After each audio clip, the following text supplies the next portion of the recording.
Okay, hi. Sorry, I forgot. It's a live video, तो मैं बोल भी सकती हूँ, बोल के भी पूछ सकती हूँ कि आप लोगों को आवाज़ आ रही है सबको. I'm just going to wait like for a minute, and then maybe start, or I can actually just start now. Okay. So let me just open my notes. Um, okay. So my name is Zinia Rasool. I did my MPhil in Modern South Asian Studies from the University of Cambridge. My dissertation was on Pashtun identity, so the racialization of Pashtun identity and the Pakistan state, right? And I'll be talking more about that. So this study circle is basically on my dissertation. So apologies. I might ramble on too much, and I might get into a bit too much detail. It's not too much unnecessary detail. I think it is necessary detail to really understand कि Pashtun identity को construct किस तरह गया था और वो बाद में उसकी कंटिन्यूएशन किस तरह हुई थी Pakistan the post colonial Pakistan state के अंदर.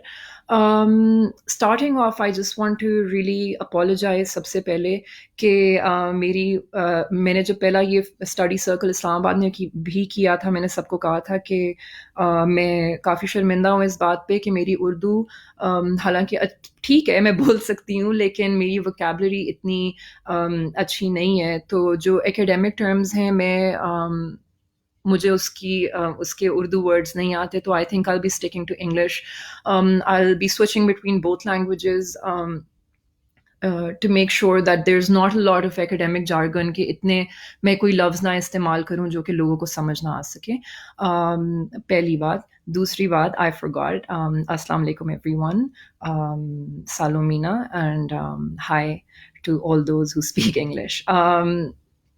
So starting off, my dissertation was basically on, like I said, it was on knowledge production of the Pashtun identity. So I basically looked at colonial colonial India, right? And I looked at how colonial officials constructed this whole idea of who a Pashtun was, and came up with definitions कि पश्तून जो है वो किस तरह का एक इंसान है, किस तरह की एक आइडेंटिटी है. और ये इसलिए नहीं किया गया था क्योंकि उनको वैसे कोई दिलचस्पी थी हमारे अंदर. Knowledge was primarily used by states to then some to then base their policy making on that knowledge production, right? So this knowledge was constructed for the sake of policy making, and this is really important to understand क्योंकि उससे हमें ये फिर वाजे होता है कि knowledge फिर जिस तरह की डायरेक्शन भी लेती थी, it was according to the kind of policies that these people wanted to implement on us, right? So the kind of relations or alliances, or maybe even dominance they wanted on us.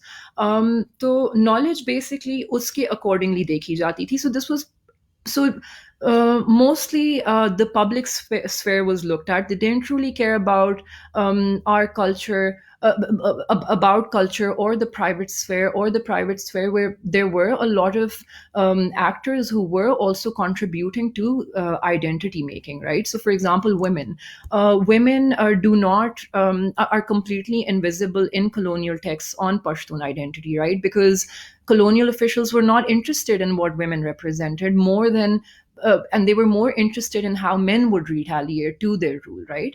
And I'll elaborate more on that a little bit. But I basically looked at how this was then translated into policy making. And policy making में जब वो आ गई ये एक identity की definition, तो policy making के अंदर वो सिर्फ इंस्टीट्यूशनलाइज नहीं हुई, लेकिन एट द सेम टाइम वो सीमेंट भी हो गई. So basically identity was fixed in time then, and it couldn't be and it wasn't dynamic anymore in terms of how people started thinking about it. ये जो सारा काम किया गया था, ये जो डॉक्यूमेंट्स थे, ये जो न्यूज़पेपर्स थे, ये जो किताबें लिखी गई थी पश्तून्स के ऊपर, इसके ऊपर बाद में फिर एकेडमिक्स ने और भी ऑफिशियल्स ने बिल्डअप करना शुरू कर दिया था. सो the problem with that was that these texts were, because there were such little texts on Pashtun identity, that these texts that were available out there, right, and these documents that were exchanged between these officials, they were seen as absolute facts, right? They were seen as the word of God. It was seen as like proper factual work on who the Pashtun is. Now the problem with that is कि इस पूरे narrative के अंदर what was essentially missing was of the Pashtun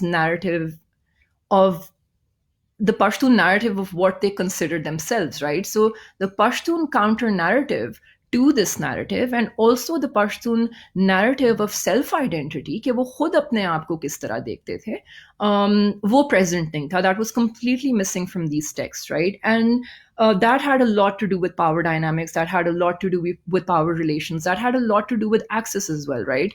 Um, to for example corridors of power जहाँ पे वो जाके publish कर सकते थे या अपनी आइडेंटिटी के ऊपर उनकी अपनी जो सोच थी उसको पॉपुलराइज कर सकते थे.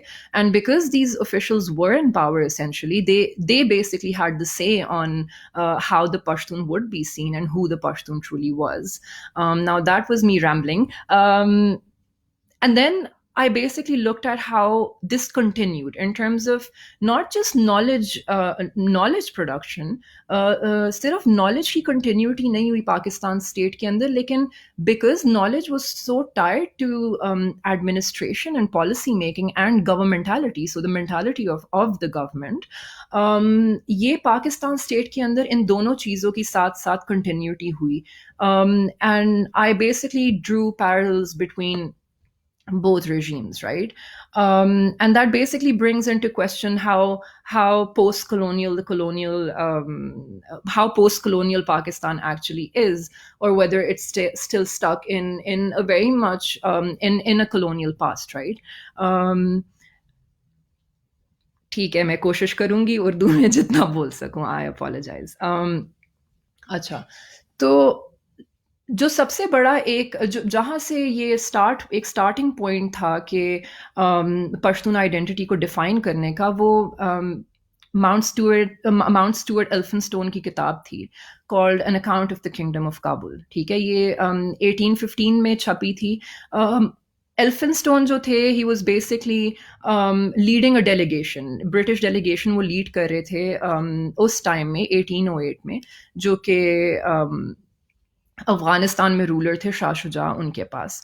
एल्फिनस्टोन जब आए, वो आए थे as an ally. At that point in time the British weren't looking to expand. They were looking to forge alliances and to form alliances with these people, right? So that naturally meant कि वो लोग एक equality का relationship, एक companionship का relationship, एक इकट्ठे काम करने का relationship forge करना चाह रहे थे. And because of that, because of how the British was viewing these people in terms of policy making, उनकी जो परसेप्शन भी थी पश्तून्स की, वो बहुत डिफरेंट थी.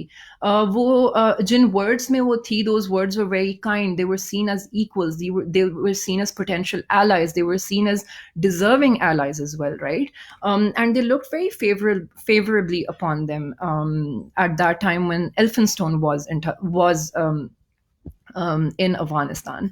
लेकिन आहिस्ता आहिस्ता जब एक रशियन थ्रेट आ गया, उसके साथ ब्रिटिश की ऑब्वियसली पॉलिसीज भी बदलने लग गई, and for the region, right? And how they wanted the region for themselves. And strategically, वो जो एक borderland region था, उसकी क्या significance थी for British officials, that basically also had an impact on the relations of these on the relations between the British and Afghanistan and the Pashtuns. And also at the same time it had an impact on knowledge production. तो तब उन्होंने Alexander Burns को भेजा था, जिन्होंने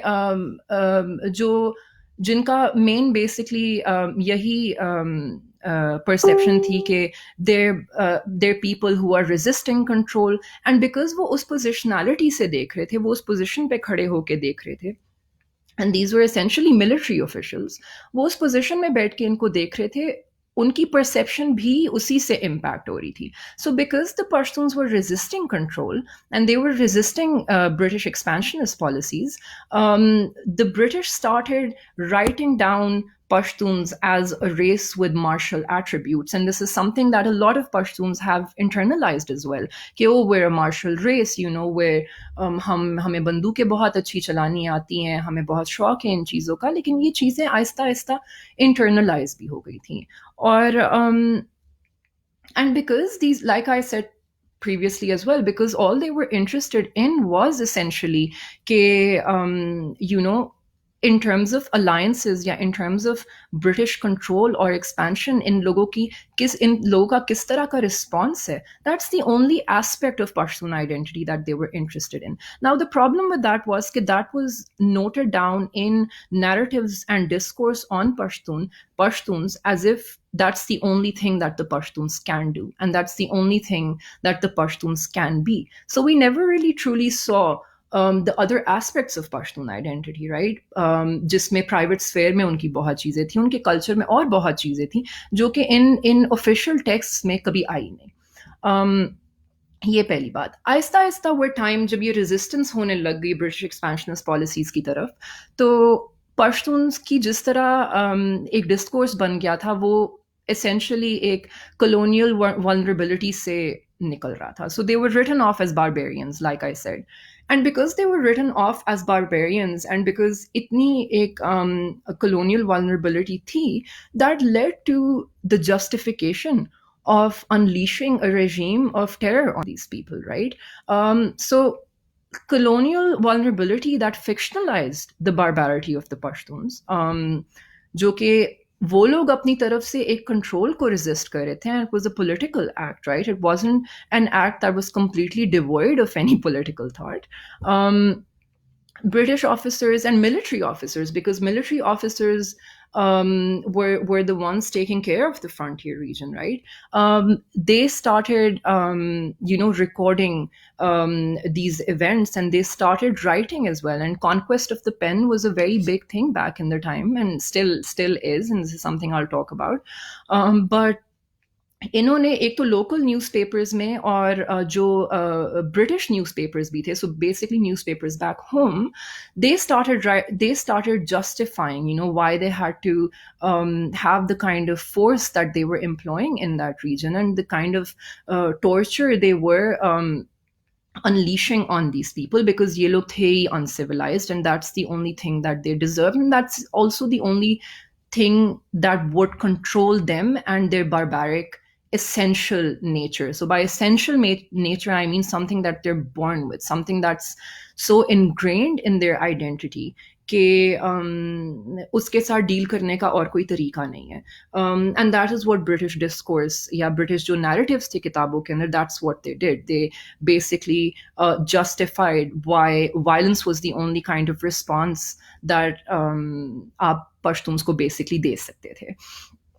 उसके साथ साथ क्या हुआ कि जब इन्होंने इंस्टीट्यूशनलाइज कर ली ये चीज़ें, तो अच्छा एक और बात इससे ये भी होना शुरू हो गया कि बिकॉज ये मिलिट्री ऑफिसर्स जो थे they were basically seen as situated in the harsh frontier, right? They weren't like others जो कि Calcutta type जगहों में रह रहे थे, so other imperial power centers, वो लोग वहाँ पे नहीं थे. वो लोग एक ऐसे harsh frontier में थे जिसके लिए उन्हें resources भी ज़्यादा चाहिए थे, right? और उनको power भी ज़्यादा चाहिए थी, और उन्हें autonomy भी ज़्यादा चाहिए थी, the autonomy and the power to be able to do whatever they wanted to do in the frontier region, and also be given more resources. So there's also this analysis कि there's a possibility that they कि इन्होंने कुछ ज़्यादा ही inflate कर दिया था this idea of how barbaric the Pashtun could be ताकि उनको resources ज़्यादा मिल सकें. बिकॉज इन्होंने ये चीज़ें पश्तून कल्चर की, पश्तून वाली की इंस्टीट्यूशनलाइज कर दी थी, व्हाट दैट मेंट वाज कि it was fixed in time, and this is something I talked about, right? कि पश्तून कल्चर को उन्होंने स्टैटिक कर दिया था. Pashtun culture was no longer something that could be locally negotiated between the people, right? That it wasn't something that could respond to changes in time, because culture is something that evolves with time, right?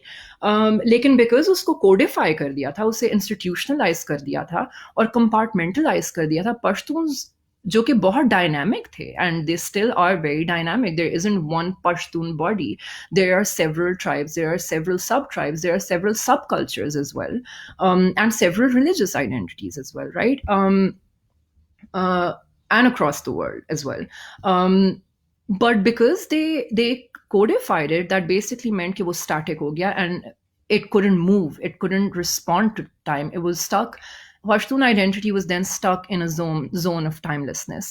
And मैंने उस time के जो अखबार देखे थे, colonial अखबार, वो काफ़ी इंटरेस्टिंग है. और अगर मैं आप लोगों के साथ स्क्रीन अपनी शेयर कर सकूं, यस, जस्ट अ सेक, तो वो काफ़ी इंटरेस्टिंग हो जाएगा देखना कि अखबारों में किस तरह की बातें की गई थी पश्तून्स के बारे में एट द टाइम, और किस तरह की डिपिक्शन हुई थी लोगों की. So okay, so this is one, and this basically, I don't know अगर आप लोगों को हाँ नज़र आ रहा है आप लोगों को नीचे के जिस तरह की डिपिक्शन है कि यू नो बंदूकें पकड़ी हुई हैं, and this really matters because of how we the way we visually imagine the Pashtun today is not very different from what we're being shown here. And apart from this, there is also another very interesting picture. Let's share the screen again. There you go. No.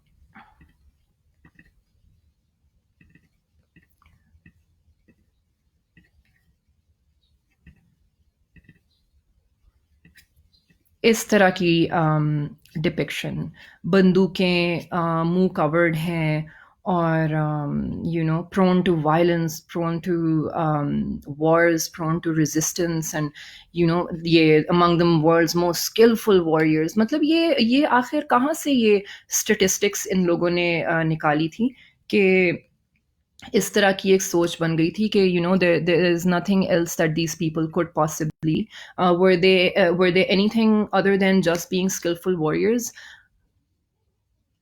Oh, wow, that really that's horrible that you guys can't see it. Chalo, I think technologically, like in terms of technology, I really failed badly. I thought it would be something super cool.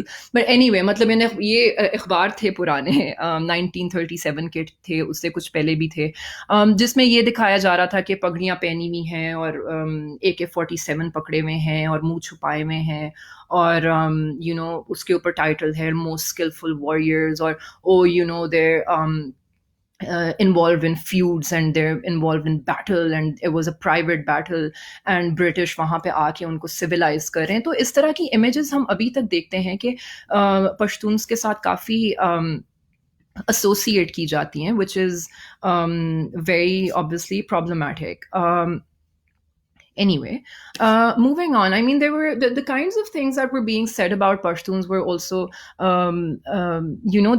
there were a lot of animal metaphors that were used to describe the Pashtuns. Iske baad I'll quickly like round up this part, but it's actually one of the most interesting things that I came about.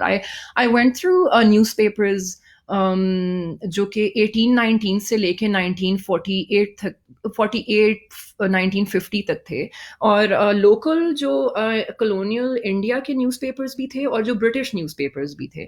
So I went through them, archives थे ये, and उसमें काफ़ी interesting बातें की गई थी. Animal metaphors use किए गए थे पश्तून्स के साथ. सो फॉर एग्जांपल, जो एक मेजर जनरल साहब थे हमारे, हर्बर्ट बेंजामिन, उन्होंने लिखा था कि the problem with this garden of Eden was that the serpent had entered it in the form of its inhabitants. Nature has so smiled on Bannu that the stranger thinks it is a paradise, and when he turns to the people, wonders how much spirits of evil ever found admittance. Now, this is this is amazing because it, I mean, first of all, बन्नू को मतलब यहाँ पे garden of Eden कहा जा रहा है, ये तो काफी अमेजिंग बात है, पता नहीं, anyway, yeah, Bannu is pretty nice. I think it's culturally very rich. लेकिन ये कहना कि बन्नू एज अ जियोग्राफिक स्पेस अच्छी है, लेकिन ये जो सर्पेंट्स ने एंटर कर दिया है ना इस गार्डन ऑफ ईडन को, they have somehow made it hello, and somehow Pashtun presence in a certain area somehow taints that land and opens that land to violence and a policy that's extremely harsh, right? And this is something that we see in narratives today as well. Ke Pashtun identity and the Pashtun self is tied to geography. It's tied to the landscape of the area. Pashtun volatility and Pashtun propensity towards violence, या उनके जो martial attributes हैं और militancy है, somehow that reflects in their landscape as well, right? And this is the kind of narrative that we see today as well. Churchill साहब जो थे उन्होंने तो सीधा सीधा कहा कि they're wild beasts, they're vermin, they've infested areas. Video is stuck. Chale, as long as you guys can hear me, my face is not that great anyway. So इस तरह की बातें की जा रही थी. Then came the Khudai Khidmatkar movement, and this is very interesting. That even towards the Khudai Khidmatkar movement, although they challenged this idea of what the Pashtun could be, right? It was a non-violent movement. It was very organized. It was very politically charged and very politically sophisticated as well. They tried to, and they did wonderfully, try to redefine what the Pashtun could be. That a Pashtun could be a sophisticated political actor, that indigenous people could come out and be, I mean, I hate to use the word sophisticated, but they could be more than just these barbarians that these officials were talking about, right? लेकिन उनकी तरफ भी जो response British का आया था, there was a lot of propaganda कि नहीं, ये तो जो पश्तून जो नॉन वायलेंस है, there is no bigger lie than that, right? And ये झूठ है. इवन उसके बाद भी जो डॉक्यूमेंट्स आए थे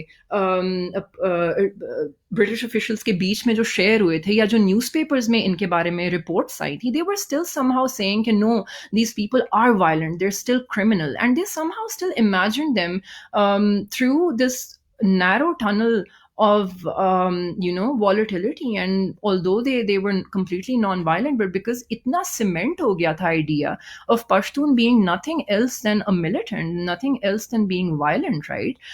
Their existence, it was just there to perform these acts of violence, that they couldn't be anything else. At that time, there was a lot of emphasis on difference. I have two sets of notes. There was a lot of emphasis on difference, right? And जो भी idea tha British ka of the word tribe, because the word tribe, the colonial understanding of the word tribe boiled down to primitivity, it boiled down to criminality, right? And this isn't just this isn't just towards the Pashtun, wasn't just because towards the Pashtuns, but ये और भी जो tribes थे उनकी तरफ भी था, जिन tribes को, जिन groups को इन्होंने फिर criminalize भी कर दिया था. इन्होंने ऐसे laws pass कर दिए थे, ऐसी policies pass कर दी थी जिसके अंदर इन्होंने कहा था कि ये जो कुछ ट्राइब्स हैं, ये जो कुछ लोग हैं, ये I am talking about the criminal tribes act, ये जो कुछ लोग हैं ये ना है ही इनहेरेंटली ट्राइबल एंड ये sorry criminal, right? Apart from that, so this idea, this emphasis on difference, then justified the FCR, so the Frontier Crimes Regulation. Now, the point of the FCR was to rule these people indirectly, right? And ruling them indirectly, as it's been sold to us by the state of Pakistan, and also was sold to us by British officials, was कि because they're so different, they deserve respect, और ये लोग अपने systems चलाएं. But ruling indirectly was basically another term for ruling on the cheap, right? It was very cheap to rule these people indirectly, to have these laws in place for them जो कि collectivize करते थे लोगों को. तो FCR basically was an alternative model of sovereignty. It was an alternative model of subjecthood and of citizenship. So these people were very much different, were treated very much different from other people in the subcontinent, right? And ये जो FCR था, इसने mark किया था relationship जो कि अब Pashtuns की होगी with the state.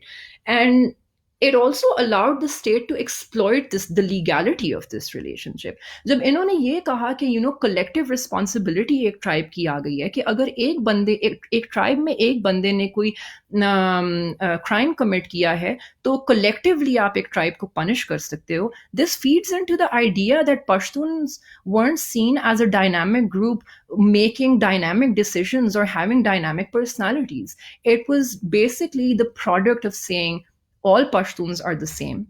All Pashtuns are prone to criminal behavior, to militancy and violence. So if one does something, you can punish all of them, right? It's kosher, it's fine, it's no big deal. Because चले वो आज इन्होंने नहीं किया इस कबीले ने तो ये शायद कल को कर दें, because they're just essentially criminals. That's the kind of narrative that was being built upon, right?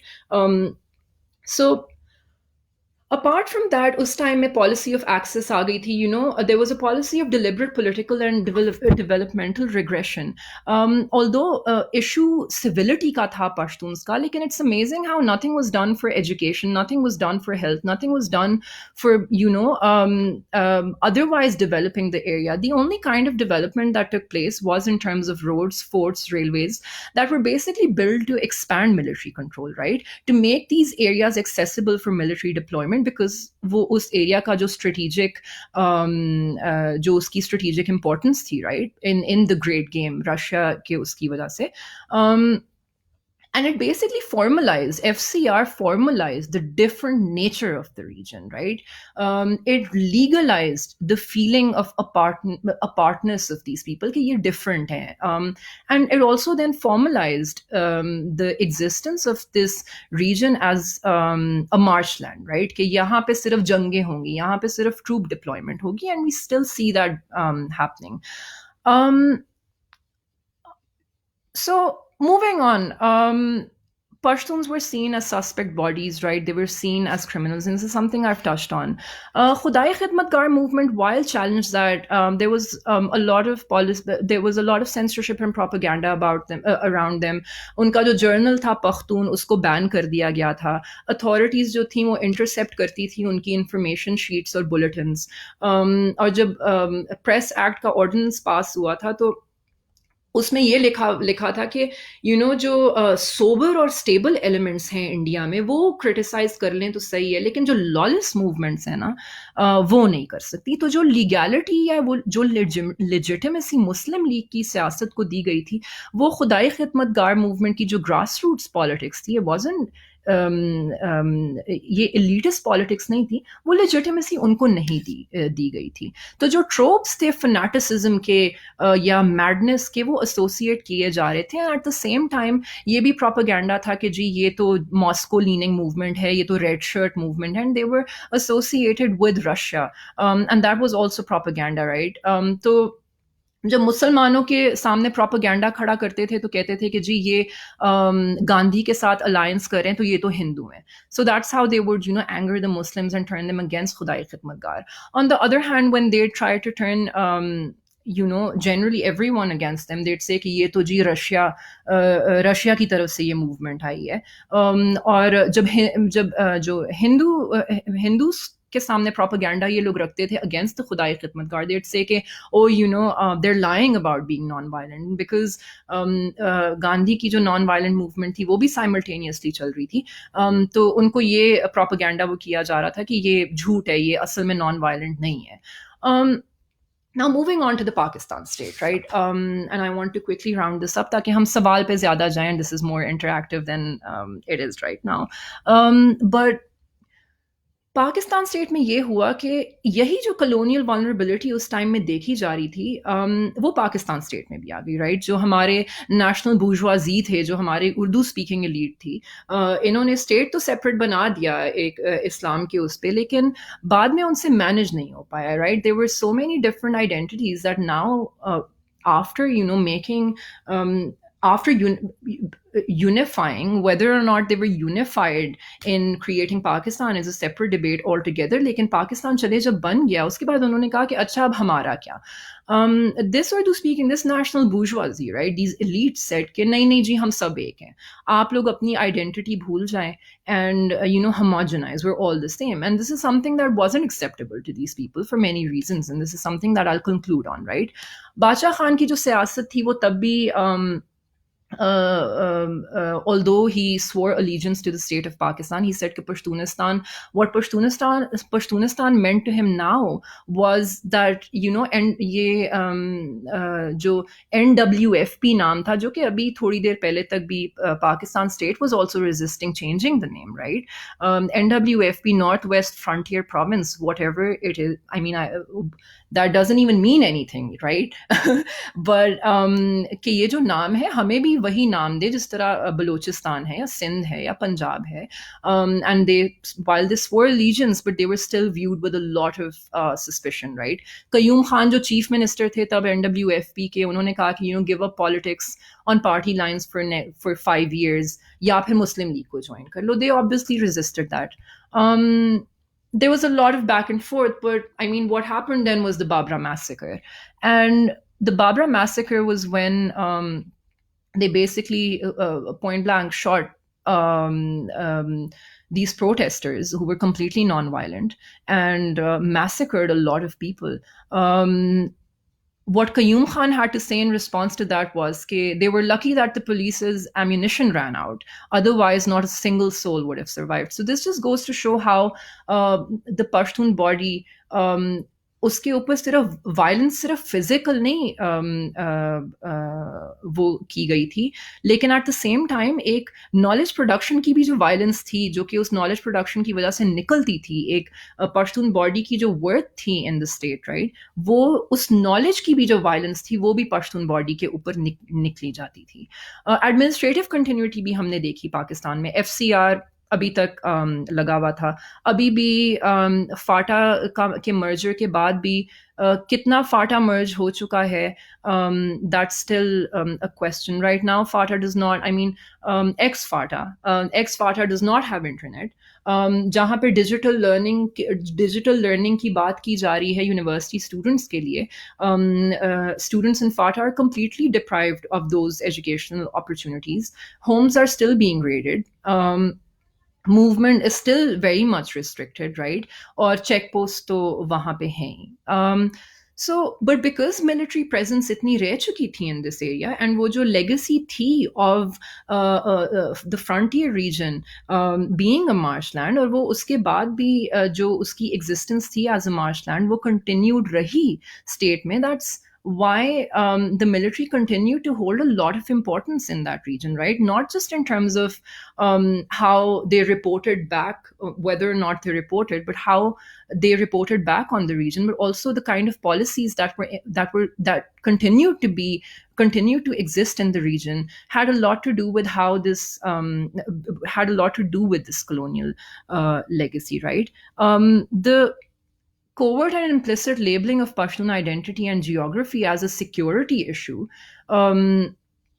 has led to coercive policies, right, in the region, and legitimize ye ki jati hain through narratives of the volatility of Pashtuns and their land. और जहाँ पे एक counter narrative का absence है, और जहाँ पे communication का absence है, right, there's no communication coming from the other side के वहाँ पे क्या किया जा रहा है. और जब communication होती भी है indigenous movements के through, उसको completely वो किया रद्द कर दिया जाता है कि नहीं ये तो जी propaganda है, ये तो foreign funded है. तो because there's no counter narrative, इस आइडिया, ये जो आइडिया है इस एरिया की वॉलेटिलिटी का या लेजिटिमेसी का इन पॉलिसीज का इस रीजन में, उसकी तरफ कोई रेजिस्टेंस, उसकी तरफ कोई काउंटर नैरेटिव बेसिकली नहीं कम्युनिकेट किया जा रहा, because there is no way to communicate. However, that has changed, right? That has changed quite a lot with netizens, right? जो digital agency Twitter या social media पे आ रही है, उसकी वजह से ये काफ़ी बदल चुका है. But I think at the same time we need to realize कि not a lot of people have access to these mediums, and there's a lot of censorship around that as well, right? That we've seen. लेकिन ये जो बात है कि a frontier as a site of anxiety allows कि moral indifference थोड़ा सा आ जाए कि खैर है violence थोड़ा बहुत बन जाता है. And this is very interesting, and this is something like from a personal point of view, it's amazing how living in Punjab we used to my sister and I were discussing this कि we use whenever someone would ask us कि आप कहाँ से हैं, हम कहते थे कि जी हम इलाका गैर से हैं, ठीक है. And this is so interesting कि as Pashtuns ourselves we हमें नहीं था पता कि we would just say इलाका गैर, and we never really broke down the word to see कि oh my god, what are we saying, what are we saying, right? कि हम एक गैर इलाके से हैं, we're from the land of the other. But because this feeling of the other was so ingrained in us, and we also saw it on and we obviously picked up this word from newspapers and news channels as well, where this area was being described as the land of the other, and then that we also started describing ourselves that way, and we internalized it a lot that way.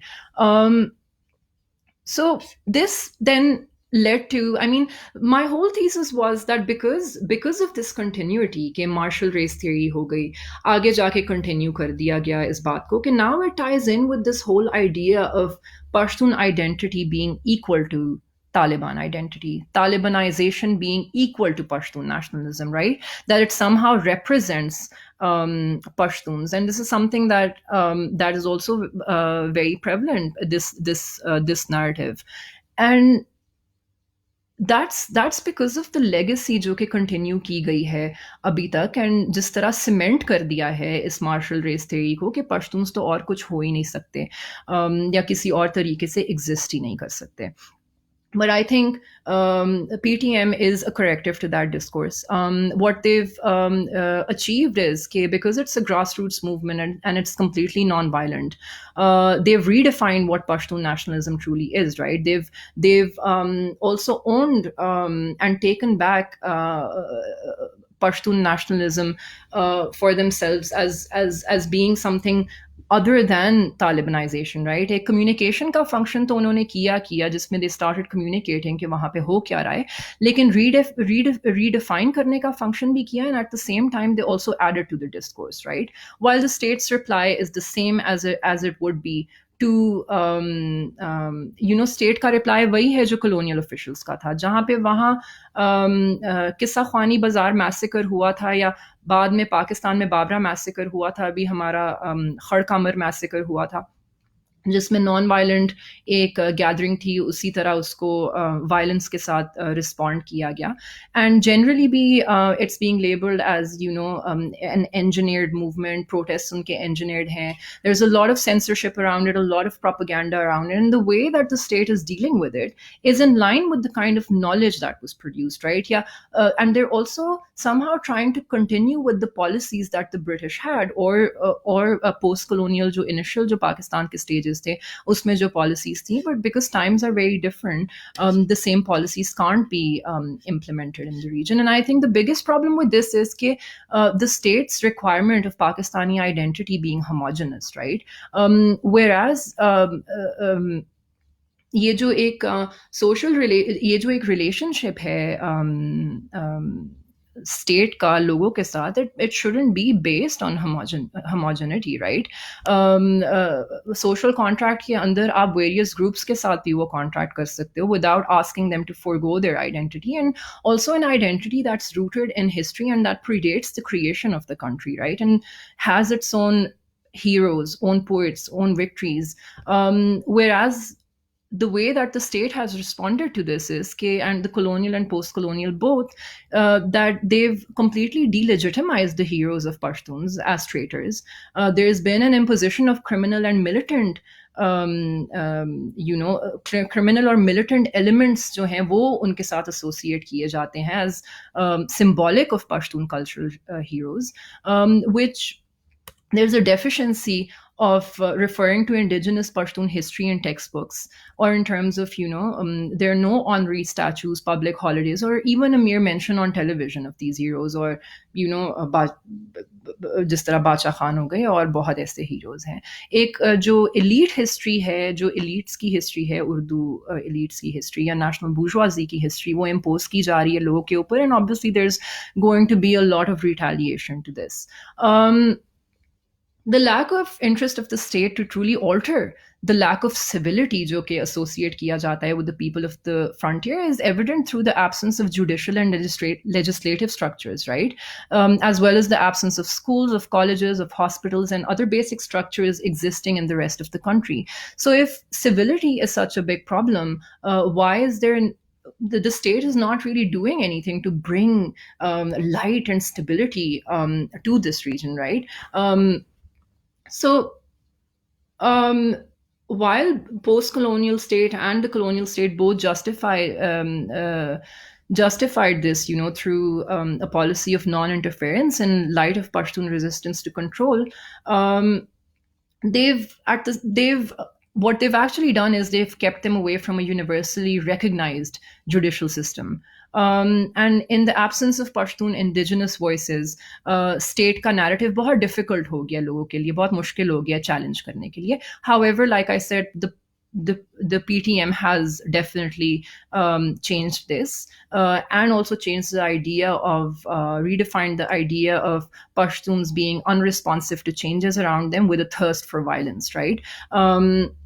And so the remaking of the Pashtun self through the narrative of the subaltern, of, from the grassroots, becomes worrying for a state that has used Pashtun identity, weaponized it, and marketed it as a reason why the security state must continue to exist, drawing in money from outside and obviously leeching on money from within. I think that I'll just end that here, and बाकी फिर जब मैं सवाल के जवाब दूंगी, मैं उसके अंदर और भी अगर कुछ points add करने हो तो मैं कर लूंगी. Sorry if I rambled on for too long. Okay, there are questions.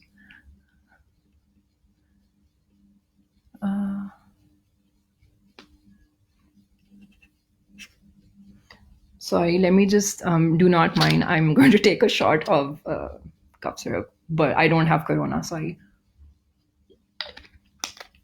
just a croaky throat.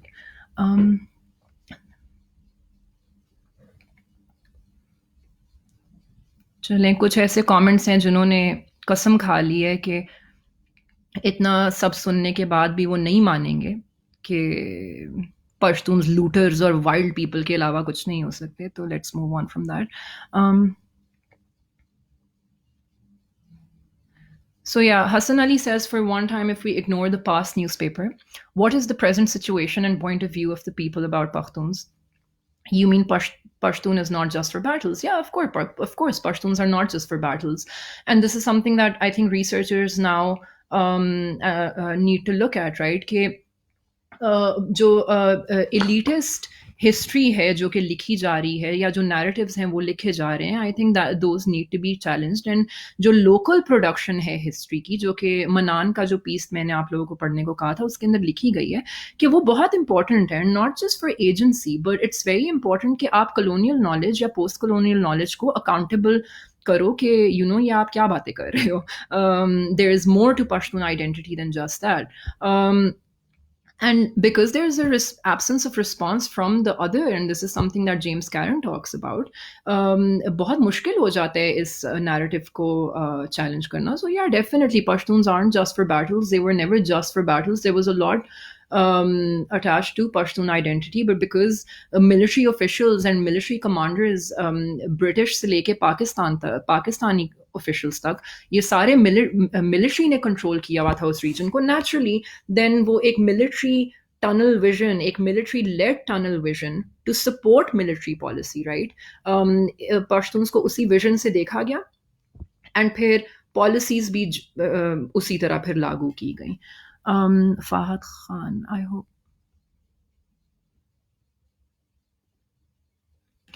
I hope she covers how certain negative traits of our Pashtun culture on their own made an impact, how in some parts of the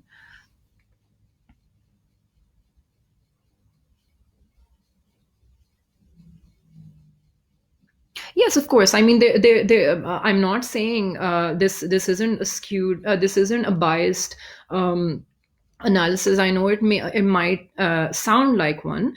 There are many things internal to Pashtun culture, like all cultures, that need to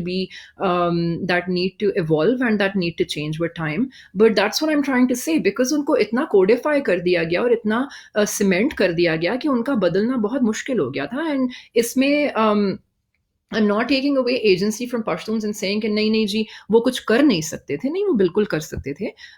लेकिन because उन जगहों में और कोई development आई नहीं, they also couldn't see, they were also stuck in a zone of timelessness, right? वो भी एक जोन में फंसे हुए थे जहाँ पे ना पढ़ाई थी, ना अस्पताल थे, ना कोई लीगल स्ट्रक्चर्स थे. नेचुरली वो जो कल्चरल एबनॉर्मेलिटीज थी उनका बदलना, वो जो बदलते भी हैं वो कॉन्टैक्ट के साथ बदलते हैं. वो एजुकेशन के साथ चाहे कॉन्टैक्ट हो, आउटसाइड वर्ल्ड के साथ कॉन्टैक्ट हो, but because these reasons were completely cut off from other regions in the world, and also within the subcontinent, right? It obviously became very difficult for these cultures to evolve, and still is very difficult to evolve.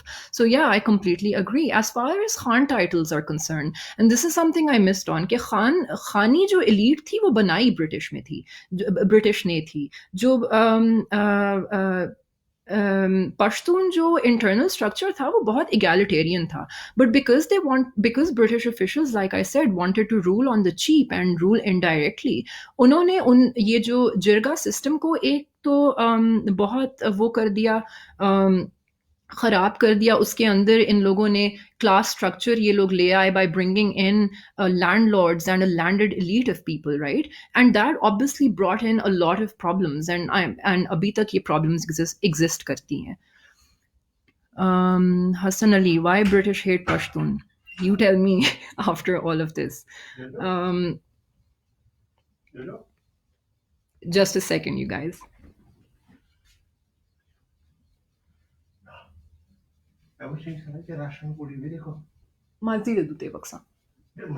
Shadu, very good. Sorry, guys. Someone was asking for something. This is like the BBC moment where the children just walk in and this guy is giving an interview. That's my favorite video.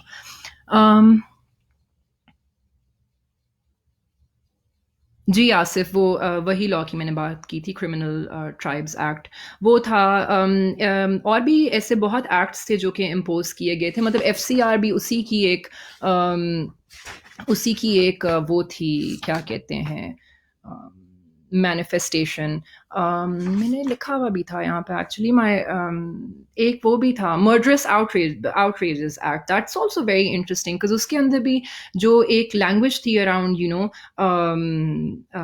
Muslim fanaticism and these people जो कि ऊपर से आके नीचे आते हैं urban modern centres में, civilise centres में, उसके अराउंड भी जो लैंग्वेज थी, it's very interesting and it's something that you guys should look at. Murderous Outrages Act. Acha, Olivia, what was the feeling amongst Pashtuns during the nationalist movement, especially the Pakistan movement? How much or how little did the Pashtuns identify with the Urdu-speaking elite who were the main proponents of the idea of Pakistan? I think I think Pashtuns, as far as my understanding of it is, I don't think they identify with the Urdu-speaking elite. I think the majority of this country does not identify with the national project that the Urdu elite is trying to push. Still, after so many decades of Pakistan's existence, right? जो nationalist movement तब थी, खुदाई खिदमतकार, obviously वो time बहुत फ़र्क था, क्योंकि उस टाइम पे बहुत डिफरेंट किस्म की मूवमेंट्स थी, एंड तब भी they weren't in favor of Pakistan separating because they felt that because and this is well known to a lot of people, and I think this is, if it's not, I think we should do a lot of research on that. We should look this up कि पाकिस्तान जो create किया गया था वो हालांकि शुरू तो इस पॉइंट से हुआ था कि माइनॉरिटीज़ के लिए बन रहा है, लेकिन आखिर में जो रीजन्स पाकिस्तान के अंदर आए थे वो रीजन्स थे जो कि मेजॉरिटी रीजन्स थे, regions that weren't really experiencing any kind of large scale communal violence. They were complete, they were fine, they were doing well, they were also collaborating. I mean, for example, Punjab ke andar, I think it was the Unionist Party, if I'm not wrong, jiske andar Sikh Muslims and Hindus. It was a multi-religious party, right? And they were working together. There was no problem at all. तो पाकिस्तान बना तो minority के जो issues थे उन basis पे, लेकिन and में वो माइनॉरिटीज बेचारी अभी तक बैठी हुई हैं इंडिया में, और वो मेजॉरिटीज जिनको पार्टीशन की इतनी ज़रूरत नहीं थी, and they were also resisting partition by the way, वो regions आ गए इनके अंदर. So obviously they weren't okay with this project of the Urdu elite back then when Pakistan wasn't created. And this is, I'm talking about the Khudai Khidmatgar movement. They didn't want Pakistan to be a separate state. As far as the nationalist movement right now, they want to work. I mean, what they're asking for, वो constitutional rights हैं. Constitution, Pakistan के constitution के अंदर ही वो काम करना चाहते हैं कि जो उसके अंदर राइट्स हैं जो कि दिए गए हैं हमें एज सिटीजन्स, वो उनके ऊपर भी लागू किए जाएं. उसके अलावा जो स्ट्रक्चर्स बाकी पाकिस्तान में एग्जिस्ट करते हैं, जिस तरह की सो कॉल्ड सिविलिटी एग्जिस्ट करती है, दैट्स ऑल्सो डिबेटेबल. बट उस तरह के स्ट्रक्चर्स, उस तरह का फोकस, उस तरह की काइंडनेस उनकी तरफ भी एक्सटेंड की जाए. And obviously all this while they're not asked to give up their identity, right? Because their identity is rooted in a history that predates the creation of Pakistan.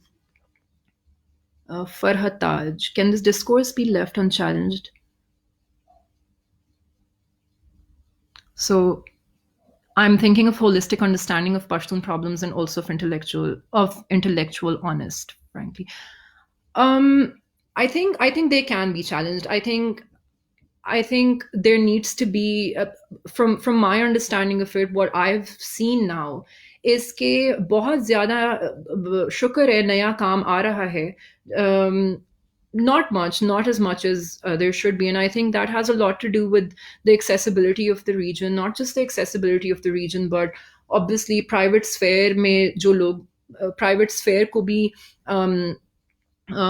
Infiltrate करना या उसके अंदर भी आना इज़ वेरी डिफ़िकल्ट रिसर्च के लिए. And language की भी एक्सेसिबिलिटी का बहुत मसला है, तो रिसर्चर्स के लिए बहुत मुश्किल है ऑब्वियसली पश्तून्स के ऊपर लिखना from a very in a very honest way, in a very factual and accurate way, right? But I feel like, because, and this is the problem, because from within the community, right, Pashtuns ke andar itna education ka masla hai कि वो, and that does not however mean that there isn't research being done. There is a lot of research being done that I've come to know of. Peshawar में बहुत हो रही है पश्तून्स के ऊपर, जो कि हो रही है, लेकिन मसला ये है कि because there's such a lack of resources and education and generally access to centers जो कि privileged लोग access कर सकते हैं, right? कि वो narratives या वो discourse जो published books की फॉर्म में आता है या आर्टिकल्स की फॉर्म में आता है, वो बहुत मुश्किल है. लेकिन ये चीज़ें आहिस्ता आहिस्ता बदल रही हैं. ये जो चीज़ें हैं ये चैलेंज की जा रही हैं कि ये जो कंसेप्शन है पश्तून्स के बारे में, ये कहाँ से ओरिजिनेट करता है, ये अभी तक किस तरह कंटिन्यू किया गया है. बेंजामिन हॉपकिंस का काम है इसके ऊपर, मनान का काम है इसके ऊपर, एलिज़ाबेथ लीक का काम है इसके ऊपर काफ़ी ज़्यादा. तो and I think that's very interesting to look at. James Karen is my favorite because he looks at how जो borderland region है उसकी तरफ से, उसके अंदर से narratives निकलने चाहिए, responses निकलने चाहिए, और history writing होनी चाहिए from within the community, right? Because not only is that a form of agency, but it's also a form of challenging colonial writings.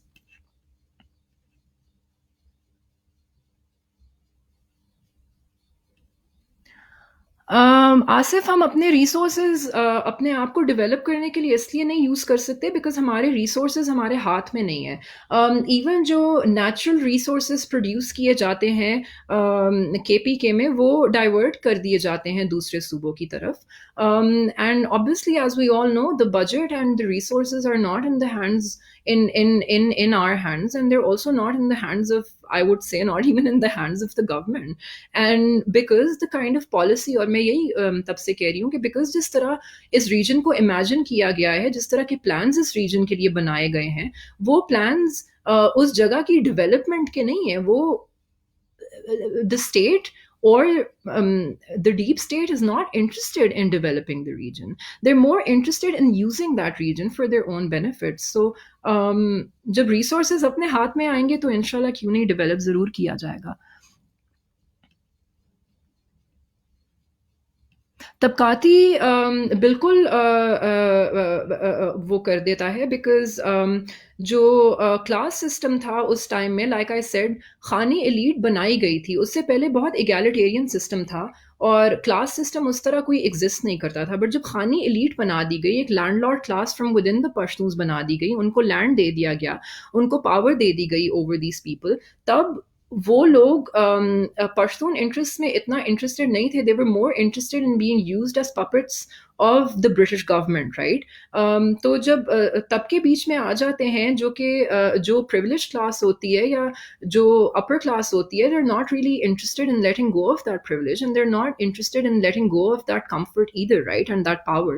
And we see that today as well. So yeah I think जब वो system आ गया, जिरगा system भी काफ़ी खराब हो गया था उसके बाद, and it was no longer based on wisdom, right, कि वाइज लोगों को बीच में लाओ. It was more based on मलिकों को लेके आओ, जो खान हैं उनको लेके आओ, and they were basically the elite and they had power over decision making. Whether or not that those decisions were good for the people is a different thing, but I mean, it's not a different thing. Those decisions were not great for the people because those decisions were meant to be taken to be great for the British, right? Or jo unke interests the in the region. Minerva, how do you think the stereotyping of the Pashtun has benefited capitalism historically, and how does that pan out today? How does that relate to the war economy? Very interesting. So Minerva, wonderful question. How do you think that? So the stereotyping of Pashtuns, like I said, has benefited the war economy and capitalism greatly, right? Because जो मैंने बात की थी कि तब जब ये officials थे, जब ये वहाँ पे उस British officials थे और उस region में थे और colonial vulnerability आ गई थी, तो उसमें सिर्फ ये बात नहीं थी कि वो बड़े डरे हुए थे और बड़े मासूम और मायूस थे कि उस रीजन को कंट्रोल करना था, but those people were also smart enough to realize कि oh you know by somehow एक तो इस चीज को इस्तेमाल करके ये जो स्टीरियोटाइपिंग हुई हुई है, राइट, एक तो ये चीज हो गई, इस्तेमाल हो गई. दूसरी तरफ ये बात इस्तेमाल हो गई कि वहां उस एरिया से एक कम्युनिकेशन भी नहीं हो रही और वो एरिया एक बिल्कुल इनविजिबल है. It functions in a zone of invisibility and people don't have access to it, right. So there is no counter narrative नहीं है. And these officials not only have power of the pen, right, but they also have access to power centers, and they also have access to newspapers जिसमें वो लिख सकते हैं कि ये जो कौन सा हाथ है, ये जो लोग हैं ये पागल हैं, ठीक है, ये they're militants and they're crazy and we need protection, right. So when you combine such knowledge with a lack of communication, you can acquire a lot of resources for such constructed vulnerability कि हम इतने vulnerable हैं, हमें पैसा दो, right. So उस time में ये था. इसमें ये भी बहुत है, and I think this is something that's missing from nationalism के narratives या पाकिस्तान के creation के narratives, that frontier की जो volatility थी या वहाँ से जो resistance आ रही थी उस region से, that had a lot to do with weakening the British colonial system, right? And that had a lot to do with them backing off eventually as well, because वहाँ उन्होंने इतनी troop deployment की हुई थी, इतने resources वो वहाँ पे लगा रहे थे because of this vulnerability, right? कि बाकी जो colonial India था, वहाँ पे obviously they couldn't then deploy so many forces to fight off nationalist struggles, right? And that is something that's not mentioned in क्या कहते हैं पार्टीशन जो हमारी पाकिस्तान की पार्टीशन हिस्ट्री है उसमें नहीं मेंशन ये किया जाता. एंड ऑब्वियसली वॉर इकोनॉमी की जो बात है अभी, because of how this region is completely closed off, it's very interesting how, because of this lack of communication and because of this lack of accountability, उस area में किस तरह drug trade भी हो रहा है, किस तरह बॉर्डर जब ऐसे एलिमेंट्स जो हैं जो डार्क एलिमेंट्स हैं वो खुलवाना चाहें तो वो बॉर्डर खुल भी जाता है, there is no problem at all. That obviously then helps flourishing the war economy, right?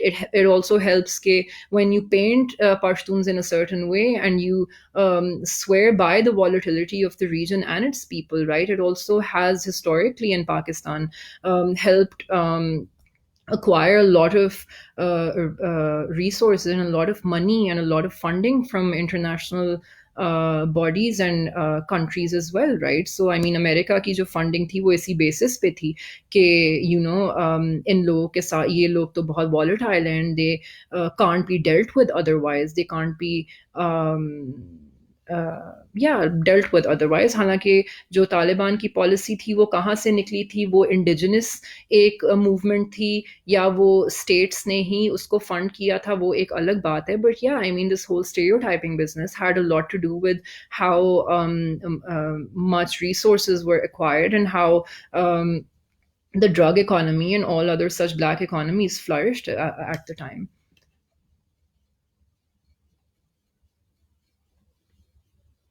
How does the stereotyping of the Pashtun benefit the nation state building project? It really helps. It really helps because Pashtuns, stereotyping Pashtuns as inherently volatile basically means that they're degenerates, right? That they either have to enter the zone of civility by renouncing their identity, right, and becoming one with the nation state. And nation state, जो कि पाकिस्तान जिस तरह imagine करता है, nation state एक Urdu speaking Sunni elite का Urdu speaking Sunni nation state जिसकी और कोई आइडेंटिटी या लॉयल्टीज ना हो, और वो अपनी हिस्ट्री भी भूल जाए, तो स्टेरियोटाइप करना पश्तून को really benefits it, right? Because it says that and it's the same with the Baloch, right? If these people can't become a part of this realm of civility and this realm of not just civility but this realm of legitimacy, कि ये एक legitimate identity है जिसकी हम बात करेंगे, ये लोग नहीं एंटर कर सकते, तो ये या तो गद्दार है या तो ये पागल हैं और या तो इनको समझ नहीं आती. एंड मोस्टली गद्दारी का जो लेबल है वो अभी फिलहाल लगाया जा रहा है इसके ऊपर. So it really does benefit it. Adnan Hussain. Yes, I did talk about 3G, 4G internet service. There's no 3G, 4G internet service. There's no way of, I mean, जब खड़कामर मैसेकर भी हुआ था तब रिकॉर्डिंग्स जिस तरह share की गई थी, लोगों ने जो वीडियोस बनाई थी, they had to come to down to towns and cities जहाँ पे इंटरनेट एक्सेस उनको फिर मिला था, and then they manage to share these videos with people. But otherwise, because there's no internet facility there, that also becomes a huge problem in communicating not just grievances but also having some kind of a connection with the outside world. And outside world में सिर्फ पाकिस्तान नहीं आ जाता, but outside world में पूरी दुनिया भी आ जाती है जहाँ पे communication generally बहुत मुश्किल है because there's no internet service. And yeah.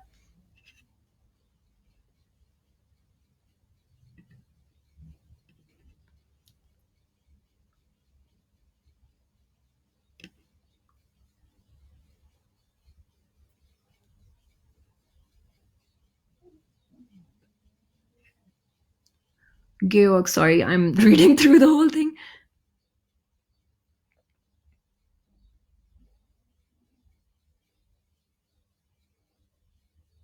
Yes, Georg.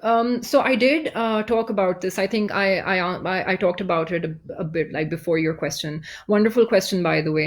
Yeah, I mean, elite classes, like I said, it was a very egalitarian society prior to the British meddling with it.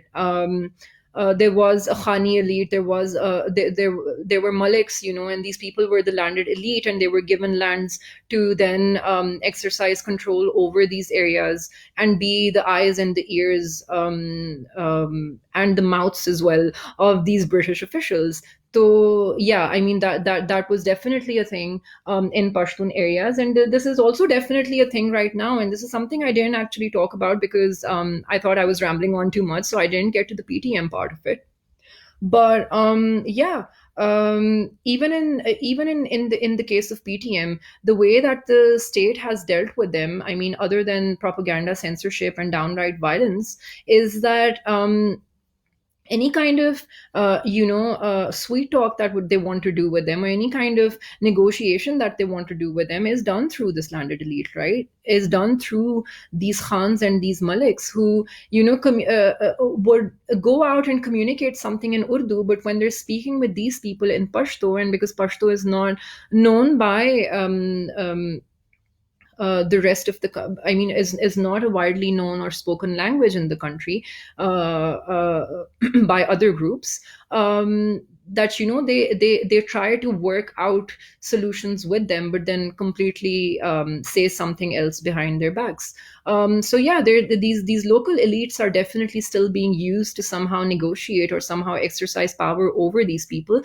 And interestingly enough, these local elites are also being used to popularize and further the narrative of the state. So, for example, there was an incident. Where there was an incident in Khesor, where there were allegations of harassment were made against security forces, right? And that became a huge thing. And the way that the state somehow tried to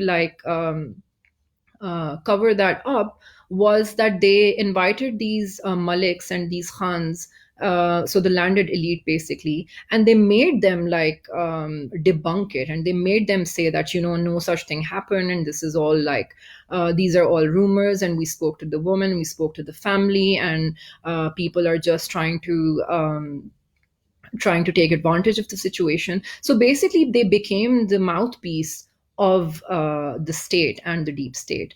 Um,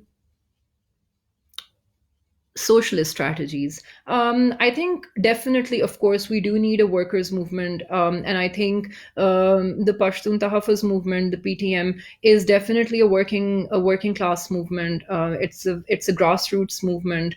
It's a grassroots movement talking about grassroots issues, right? And they also talk. I mean. One can say that the kind of criticism that's coming from them is in terms of how elite Pashtuns have not really helped them in their project, and also haven't really helped them in the oppression that these people faced. And also the elite in general, they talk about how and by elite in general I mean elite provinces, how their resources have been taken from them, how those with power have unleashed a regime of terror on their areas by humiliating them, by stopping them at checkposts, and yeah, humiliating them. So yeah, I think a workers' movement is definitely needed, and one that's obviously led by socialist is led through socialist strategies, and I think that's something that the PTM is doing and needs to work on more. And then we've got a few PTM fans. Zafarullah Kakar, how much the PTM did its part as counter narrative and what it should do further. I think they've done wonderfully, to be honest. The fact that they still haven't retaliated, despite the state really trying to make them retaliate, right? कि कोशिश तो बिल्कुल हो रही है कि उनको violence के ऊपर उकसाया जाए, violence की तरफ उनको push किया जाए. लेकिन अभी तक इस तरह की कोई वायलेंस नहीं आई उनकी तरफ से. And I think that needs to continue. I think considering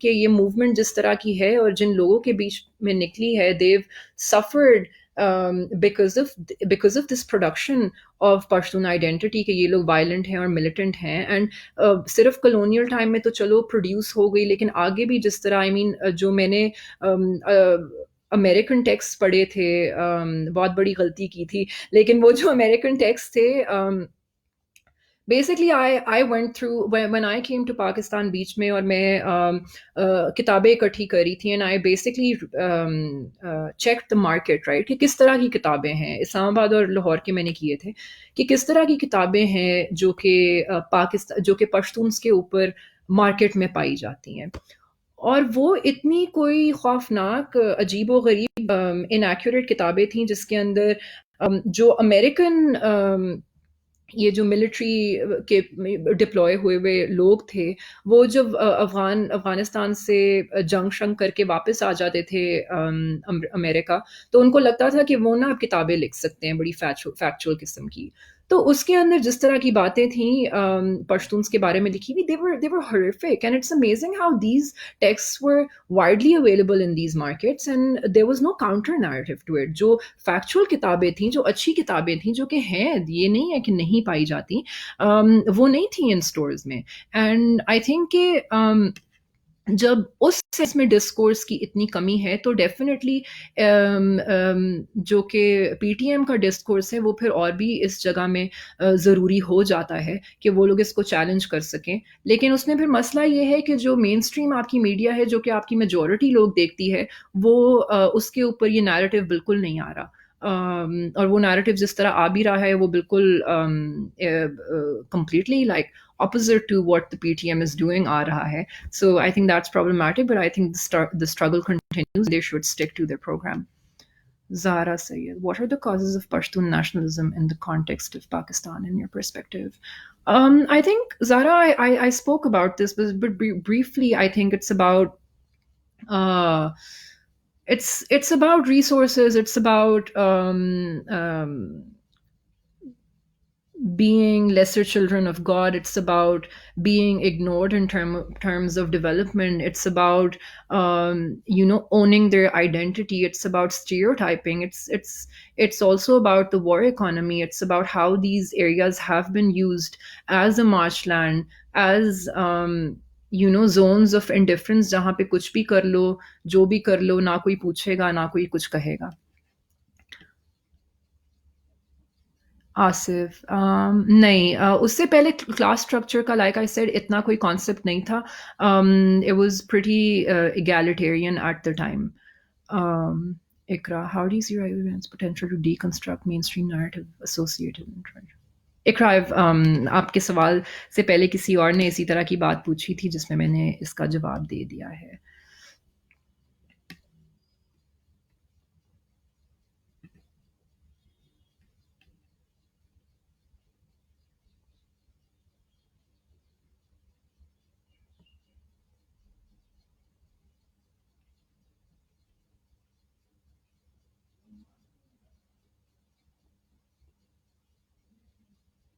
Pashtun माशरे के अंदर जितना कम अम्मी है उसको बुनियाद बनाकर हमारे की बाहर चला जी बिल्कुल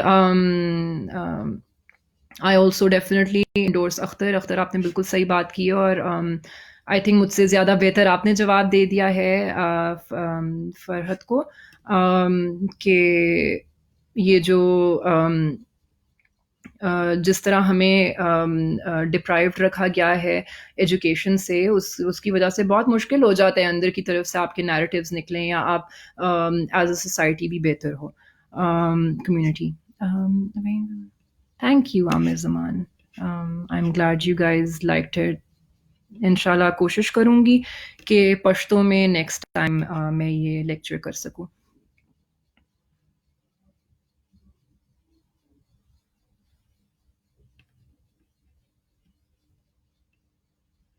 Also, what is your analysis of Hussein Laif's engagement with the Pashtun national question or any national question? Because on the one we see a completely stagnant pyramid, largely standard that projects them.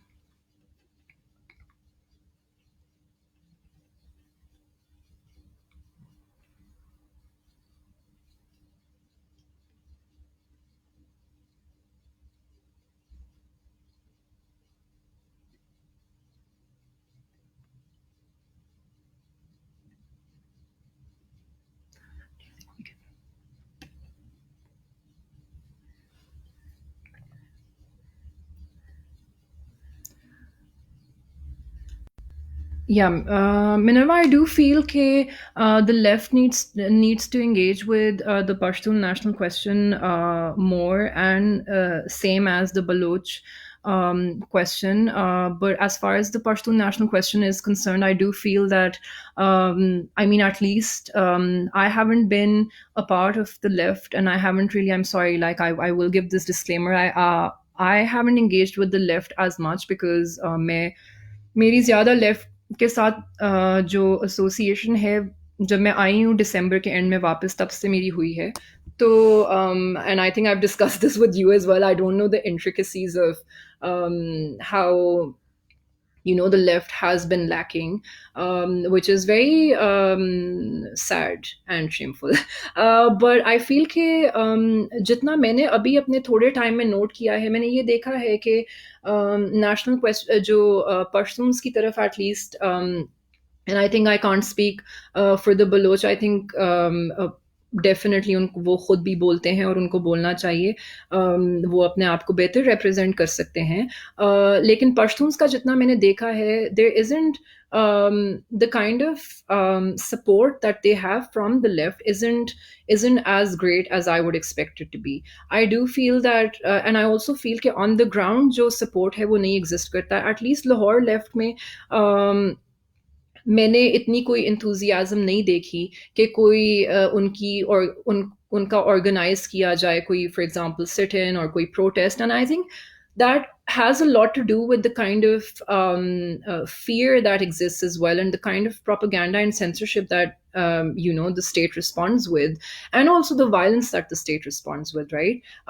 So I feel the left definitely does need to do more, um, and especially I feel working class के जो लोग हैं उनको definitely mobilize करना चाहिए, because there's a and this is, I mean, this wasn't even known to me for the longest time, unfortunately, because ignorance तो हर जगह पे मौजूद है, but urban centers के अंदर भी काफ़ी ज़्यादा presence है पश्तून्स के अंदर, especially पंजाब के अंदर भी काफ़ी ज़्यादा presence here, and I think mobilizing them and offering them support. It's not that they're not politically conscious people, but I feel like definitely considering that they're easy targets because they are working class people, that they need support and companionship uh, from those engaged with the left who are more privileged and are better placed in society, right? But yeah, I feel like I haven't really seen that kind of enthusiasm. The only thing I saw was after Manzoor's arrest, ke Liberty Chalk pe hua tha protest, but that was also, I mean, the turnout was it wasn't as great as I would have expected it to be. Um,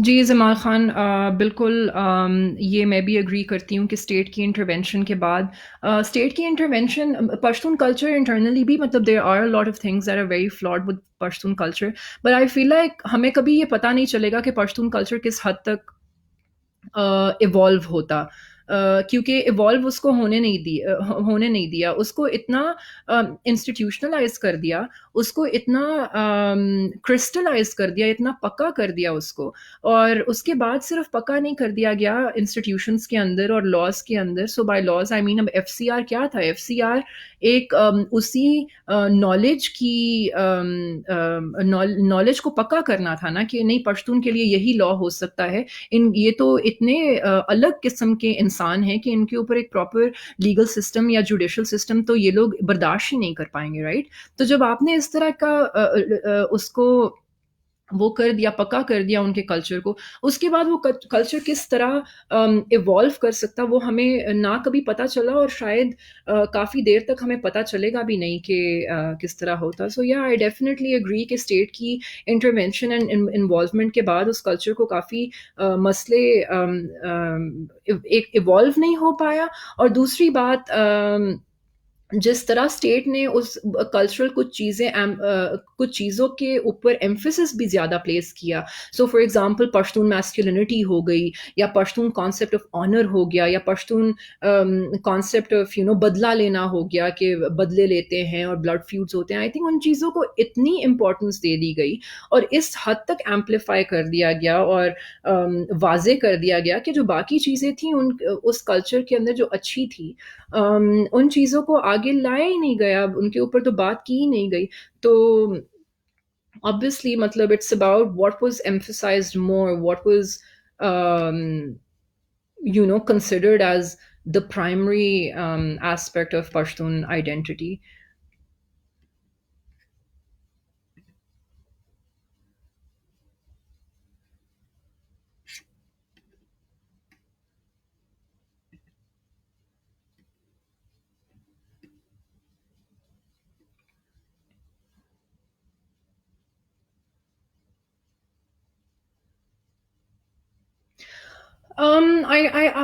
To be very honest, Minerva, I do feel personally that they need to.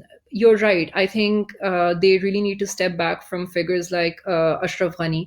I understand that this whole idea of Larobar yo Afghan, right? That Afghans are essentially a nation, and it's all right to take pride in that, right? So by nation they mean they don't mean in terms of geography. By nation they mean in terms of identity, in terms of ethnicity, right? I do stand by that. I do feel that there's no reason to forego that. I mean, it's the same as Punjabis in Pakistan, and Punjabis in India, saying that they're Punjabis, and that's absolutely all right, of course. And I think the state doesn't need to react so badly to PTM saying that, but I do feel that they need to distance themselves from people like Ashraf Ghani, who will obviously, I mean, I feel could take advantage of the situation and of the movement. I'm not saying that he's taking advantage of the movement in terms of like giving them money, जो कि Pakistan state कहता है, but take advantage of them in the fact कि दो अगर पाकिस्तान की रियासत के साथ जी अशरफ गनी को कोई मसला हो गया या उनकी आपस में लड़ाई हो गई, तो अशरफ गनी ने just pinch them a little bit, उन्होंने पीटीएम की फेवर में कोई ट्वीट कर दी, right? So I think PTM does need to keep the movement as indigenous as possible, as grassroots as possible. I think there's a lot of strength in them, there's a lot of legitimacy to them. They do not need to seek the legitimacy of imperialist puppets like Ashraf Ghani. And I think more than anything they need to build a working class solidarity within the movement, and that's the kind of support that they need to appeal to, right, and need to work on, as opposed to working on on the bourgeoisie politicians, या उनका support लेने के लिए. Sorry guys, I just realized my battery is as always running out. तो उस किस्म का support उनको वो करना चाहिए, उस किस्म के जो कि शुरू में उन्होंने किया था. शुरू में जब उन्होंने लोगों को इनवाइट करना शुरू किया था अपने स्टेज पे, उसमें औरतें भी थी, उसमें बच्चे भी थे, उसमें वर्किंग क्लास लोग भी थे. And we also need to realise that this movement was popularised more because of a working class person like Naqeebullah Mehsud, right, who was killed. And he was a working class person in Karachi, and I think that's the reason why the movement garnered so much support, because it wasn't just about identity, it was also about working class struggles, it was also about privilege and the lack of it. So I do feel that they need to advance that kind of solidarity as opposed to solidarity with imperialist puppets.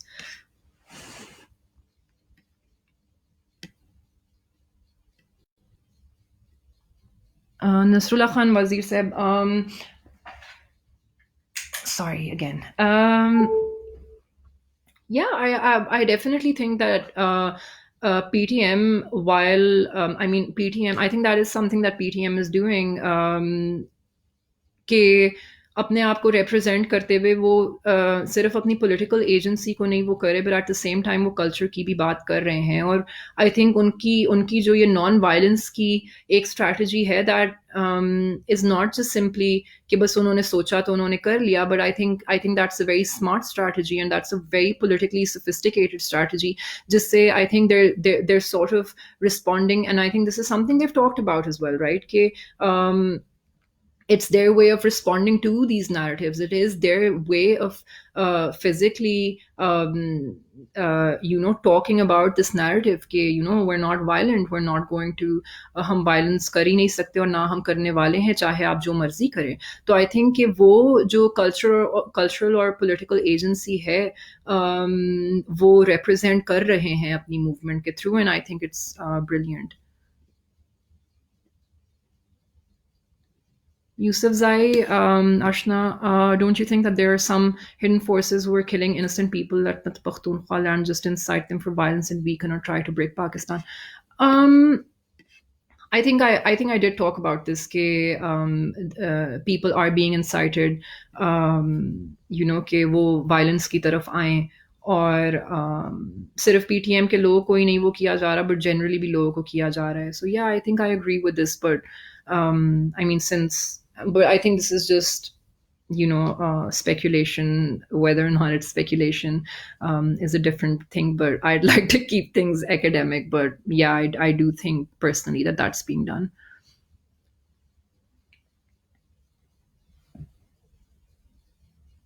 To what extent the emergence of Taliban and Pashtun nationalism correlated to one another? I think Pashtun nationalism in terms of PTM and PTM, जो कि is does represent Pashtuns, right? Because they have a huge support of Pashtuns, considering कि उनके जलसों पे और उनके protest पे कितने लोग जाते हैं। तो I think ये जो मूवमेंट है, that is kind of not just a counter narrative to the state, लेकिन it is a counter narrative to the Taliban's as well, right?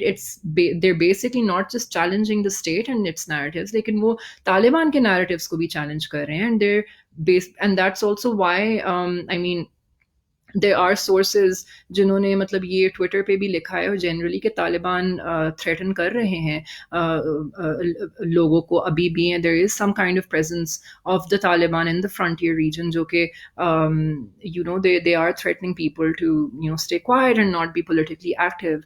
And I think कि वो एक threat exist करता है पश्तून्स का, पश्तून nationalism का तालिबान की तरफ, and I think the PTM is an outcome of what the state did in the frontier, and it's also an outcome of what the Taliban did in the frontier. And I think it's the people's way of saying that enough is enough.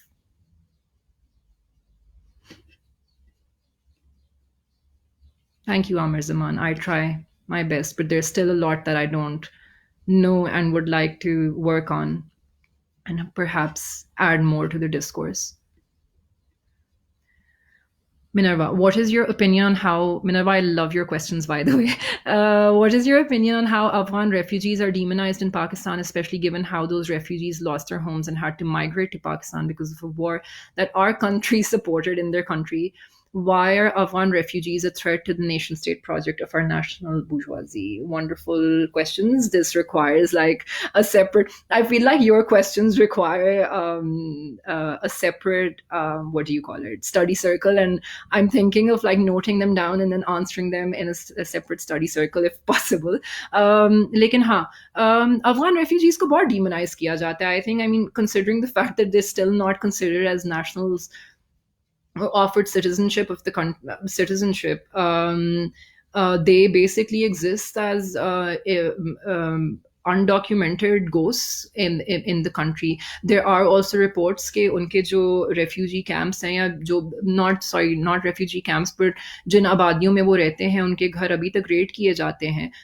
Police वाले उनके घरों को red करते हैं, वो रिश्वत के लिए रिश्वत ले लेते हैं based on obviously their identity and how they exist in Pakistan, right?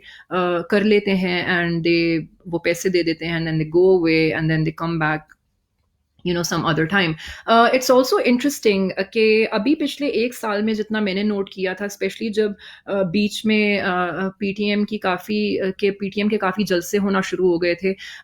I also noticed that there was a surge in associating criminality with Afghan identity. I don't know कि ये again, I'm sorry, this is not something that's an academically verifiable thing, but जितनी मेरी observation थी कि उस time में बहुत ये नैरेटिव था कि हाँ, और वो जो चोर था, यहाँ वो जो रेपिस्ट था, वो जो था ना, वो अफगान था, वो अफगान था. And there was this constant discussion about Afghan identity and its association, and was constantly being associated with criminality. And that really makes one think about how criminality was associated by the British with certain identities as well, and was codified in law, right?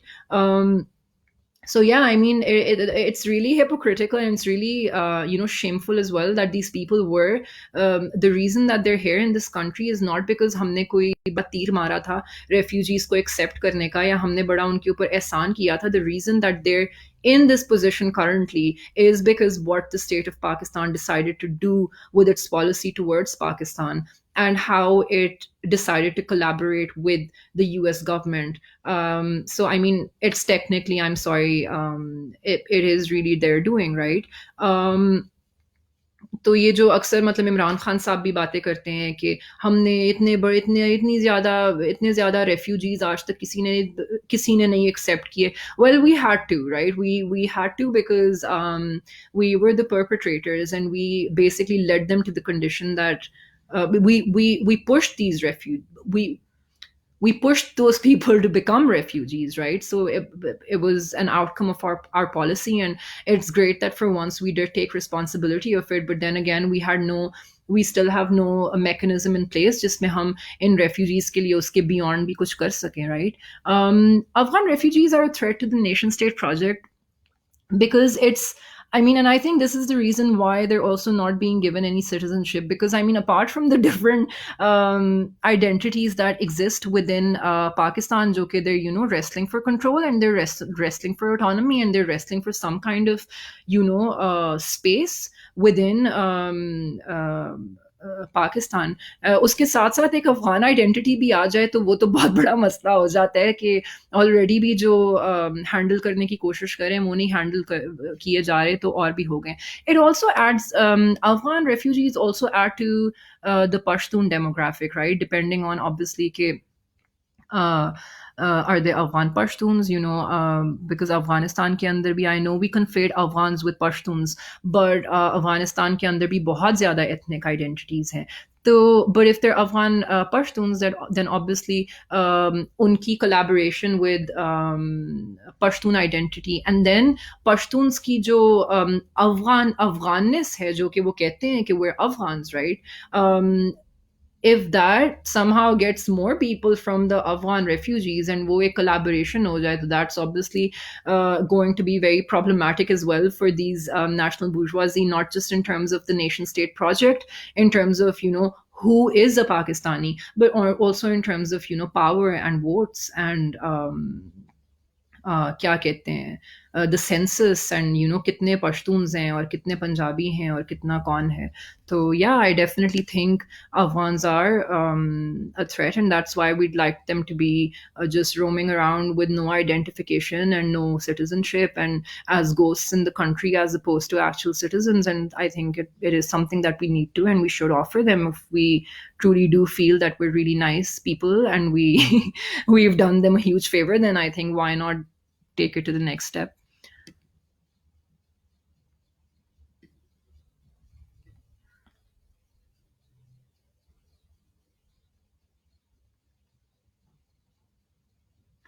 Qasim, I don't know about this specific stereotype that you're talking about by the Pashtun wala. I'm really sorry. लेकिन जहाँ तक आप military establishment की बात कर रहे हैं कि Pashtuns are second partners, thank you for asking that, because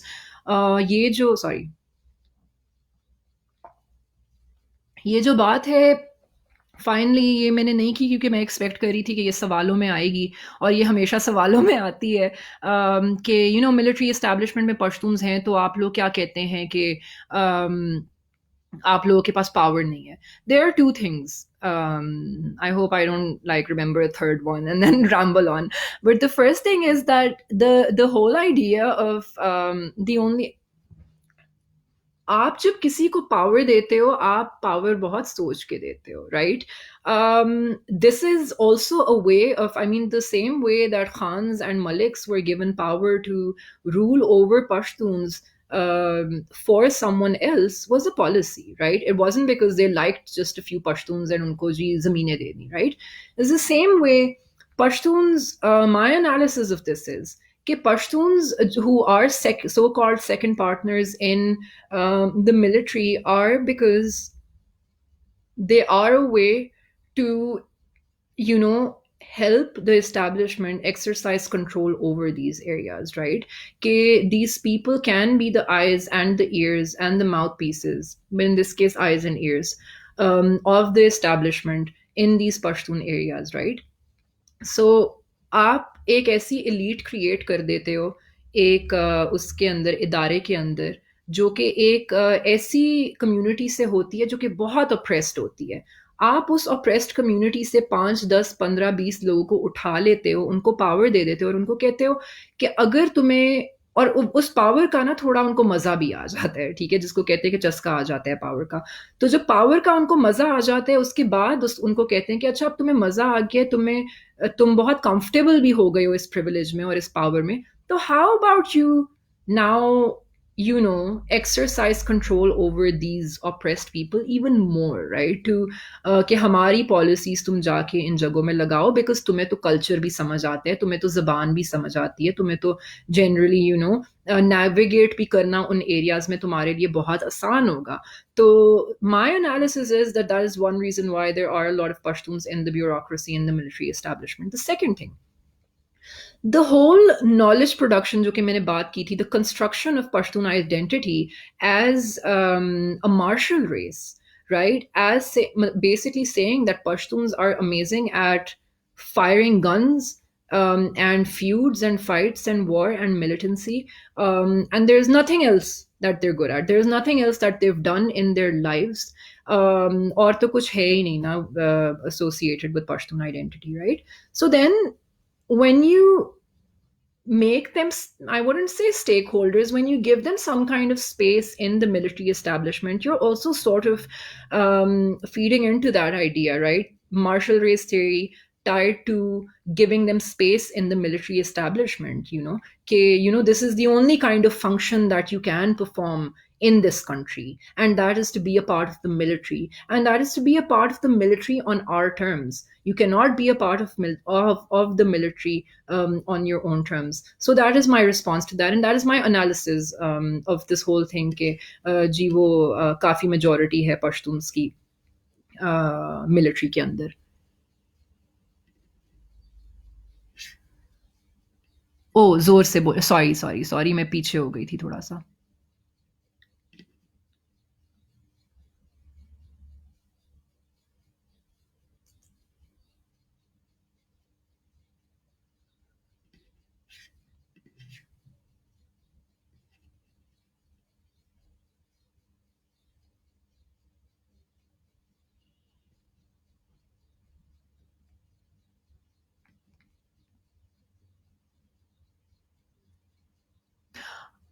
Nasrullah Khan was a very interesting question कि उनकी अपनी क्या एजेंसी थी इस नॉलेज प्रोडक्शन के अंदर. This is something that I actually dare talk about in my dissertation as well, कि simply to say कि they were passive receivers of, कि उनका तो कोई कि बस ब्रिटिश जी लिखते जा रहे थे और ब्रिटिश जी बस फिक्शनलाइज कर रहे थे और फैब्रिकेट कर रहे थे, और पश्तून्स की अपनी जी कोई भी उनका इनपुट नहीं था इस knowledge production के अंदर. I think that is incorrect. You're absolutely correct. That is incorrect because that somehow takes away the agency from these Pashtuns, the agency they also in a way probably exercised in constructing this identity, right? They did not have agency in countering this identity formation, but they surely did have agency in contributing to this identity formation. And I'll explain why. Because ये जो British जो मैं बार बार पोजिशनैलिटी की बात करी थी कि military officers थे, ऑफिशियल्स थे, तो नेचुरली जिस तरह उन्होंने आइडेंटिटी के बारे में लिखना था वो एक मिलिट्री टनल विजन से ही लिखना था। उनको क्या था कि उनकी पर्सनल लाइफ्स कैसी हैं, उनका और कल्चरल जो और चीज़ें हैं, not related to resistance and feuds and war and honour, उसके अलावा जो कल्चरल चीज़ें हैं उनको क्या था, उनको कोई इंटरेस्ट नहीं था उस चीज़ के अंदर, right? So they were only interested in things that were important to them and their control and their power, right? So naturally वो लोग तो उन चीज़ों को ऑब्जर्व कर रहे थे, बट आगे से ये बात नहीं है कि जब colonial officials ये फॉर्म कर रहे थे रिस्पॉन्स नहीं आ रहा था. Obviously Pashtuns as well, they were resisting. They were resisting because there was an expansionist policy. So जब Elphinstone ने favorably लिखा Pashtuns के बारे में, वो इसलिए लिखा because not because वो British alliance कर रहा था, बट वो इसलिए भी लिखा कि बिकॉज जो पश्तून्स को इक्वली ट्रीट किया जा रहा था, the Pashtuns were also kind to him, right? They were also offering companionship and allegiance to the British. And that is why they did contribute to that identity formation. Similarly, when things went south and the British started expanding, and वो aggressive हो गए and they started treating Pashtuns as a problem, right? So naturally the Pashtuns also started resisting, and जो जंगे भी हुई, बंदूकें भी चली और भी बहुत कुछ हुआ, right? तो वो जब हुआ तो naturally the British were like, oh, ये तो मार्शल रेस है और ये तो बहुत रेजिस्ट कर रहे हैं और ये तो बहुत ही they're very very militant in their energy. So their conception was constructed because of the response that these Pashtuns were giving. So the Pashtuns did have agency.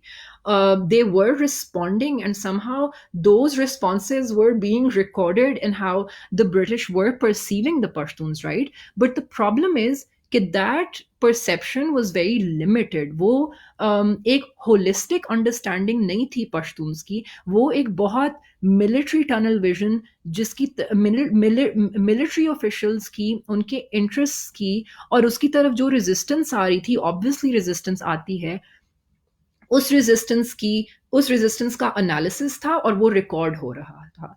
But बाकी जो एस्पेक्ट्स थे पश्तून आइडेंटिटी के वो नहीं देखे जा रहे थे. But the way that this discourse was written was in terms of this is how all Pashtuns are, right? There was no visibility for other aspects of the Pashtun identity and reality, and definitely no visibility of women either, and the sort of agency that they had.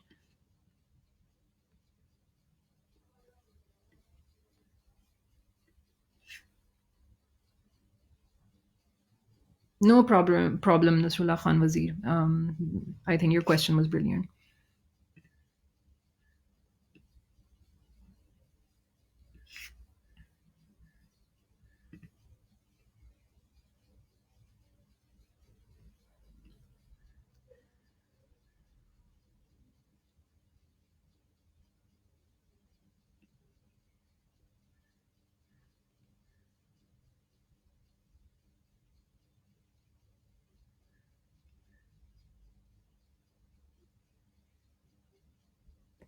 अच्छा, Maliha Kayani, the politics exclusiveness.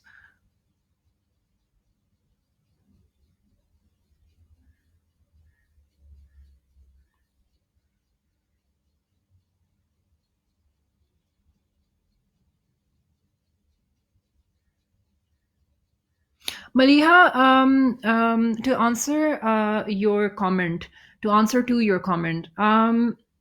I think this is a very incorrect way of looking at reality. I think जो intersectionality है ethnicity की, class की, religion की, caste की, वो intersectionality अगर आप appreciate ना करें और उसका analysis आप ना करें in how certain people are oppressed in this country, then I think आपका analysis बहुत limited होगा और वो बहुत flawed होगा. Because there are अगर class is a very big issue. I mean, as a socialist organization, because this is on WDF's page, we do talk about class as a very big issue, and I think that is what our politics is all about.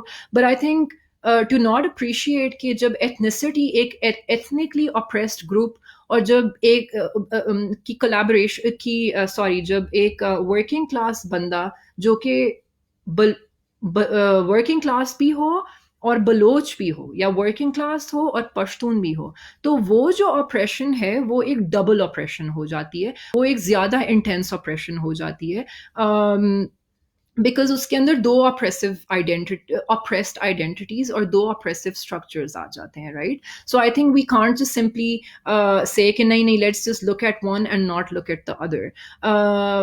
I think that's like saying कि you should just look at ethnicity and you shouldn't look at class, right? I think intersectionality is very important in understanding how oppressive structures work. Apart from that, as far as Pashtuns की जो बात है missing persons की and military establishment की, I think ये बात मैंने कर दी है कि पश्तून्स जो मिलिट्री के अंदर पश्तून्स हैं, they are collaborators with the national bourgeoisie because they benefit from the system, they benefit from the kind of क्या कहते हैं social capital they have, the kind of economic benefits they get, the kind of privilege they have, the kind of corridors of power they can access, right? So there are Pashtuns in the military and they do collaborate with other groups within the military, and that is something that Pashtuns do talk about. They talk about people, they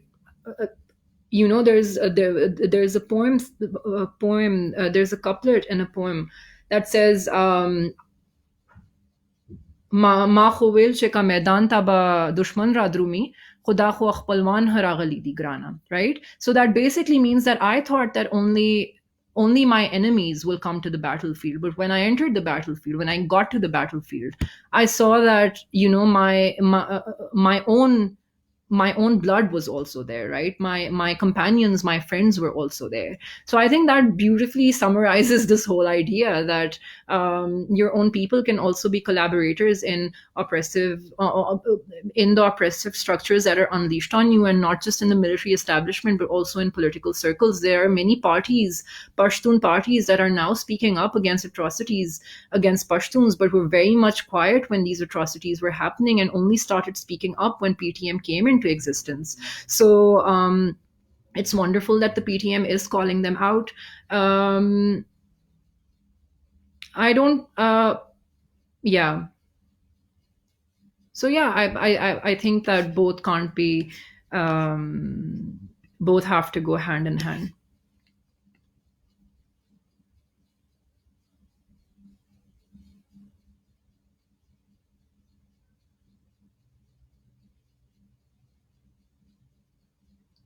Yeah, so basically what Minerva also said is the same thing.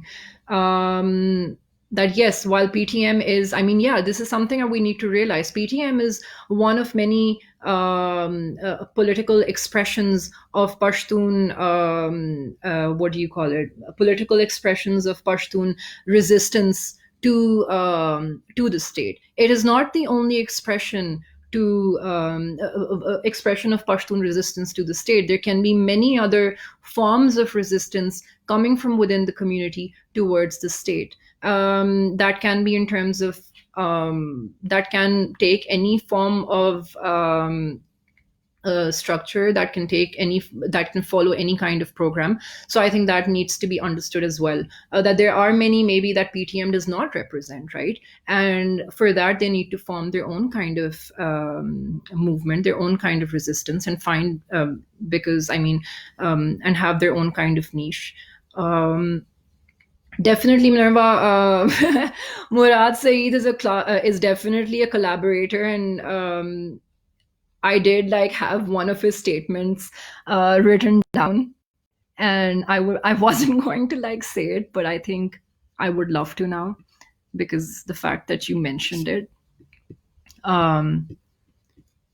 Yeah, I mean, I haven't seen someone as aggressively shameless and aggressively loyal as well, wonderfully.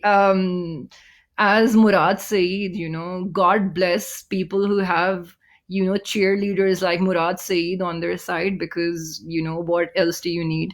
But Murad Saeed, I mean, very recently, while, with his shrill little voice, said that, the state has three main pillars: the parliament, the armed forces, and the judiciary. Now, God knows what kind of democratic system Murad Saeed is looking at.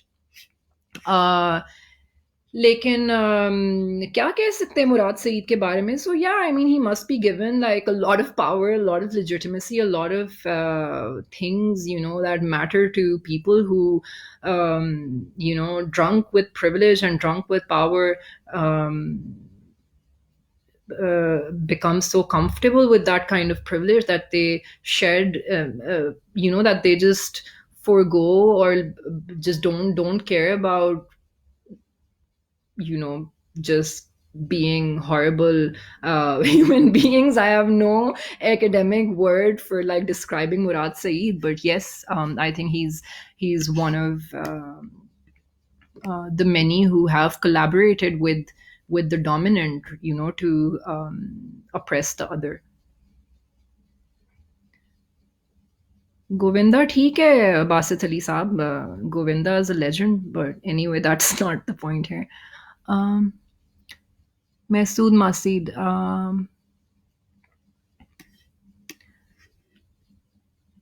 We're always on the move because of no set structures existing. I mean, we do have resources, we do have manpower, we do have ability, but that ability hasn't been given. It hasn't been channeled. Properly. We haven't been given, the working class hasn't been given any kind of power or autonomy over themselves, or they haven't been given any kind of autonomy, they haven't been given any kind of rights. जो resources हैं वो एक dominant elite के हाथ में है, उन सूबों के हाथ में है ही नहीं. There are no opportunities, there are no education, there's no education, right? I mean, for example, while Pashtuns are constantly being referred to as uneducated, जाहिल्स, इस तरह की लैंग्वेज यूज़ की जाती है, तो छल्ली वाला है, ये तो खान है, ये तो जी, इस तरह की, भाई तो कपड़े बेचता है, इस तरह की बातें होती हैं.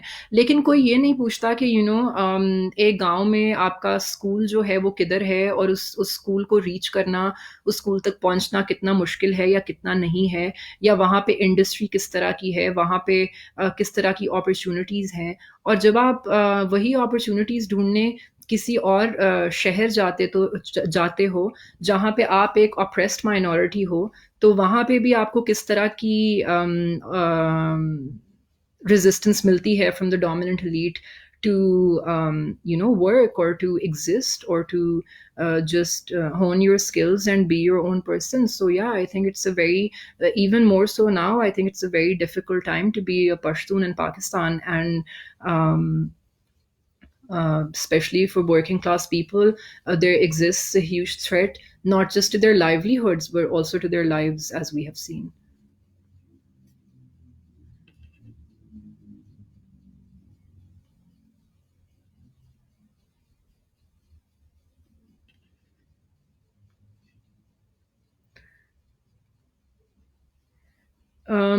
Mia Saqib Shah, our Pashtuns, should we rely and stick to our past? Acha, 5 minutes mein I'm going to end this because कोई गोविंदा की फिल्म्स का पूछ रहा है मुझसे, या कोई मुझे अफगानी होने के नाम पे गाली दे रहा है.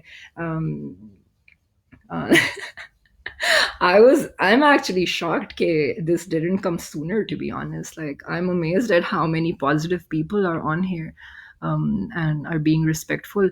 लेकिन जी बिल्कुल मैं anyway.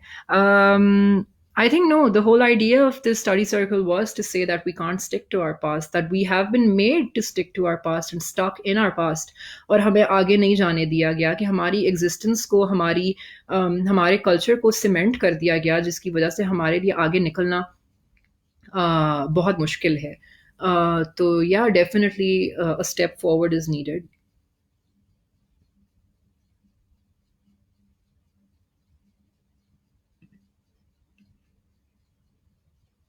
I'm just going to wait another 3 minutes. If there are any more questions, I'll be taking one last question.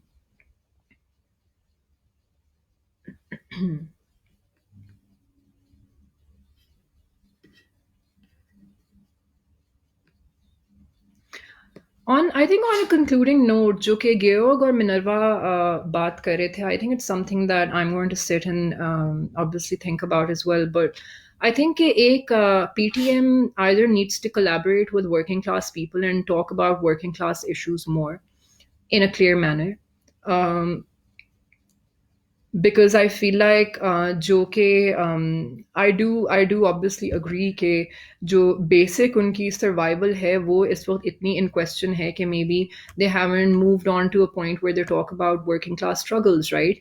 But I do feel कि working class के साथ engage करना और उनकी demands आगे रखना would be a wonderful way to make the movement more sophisticated and also make it more holistic.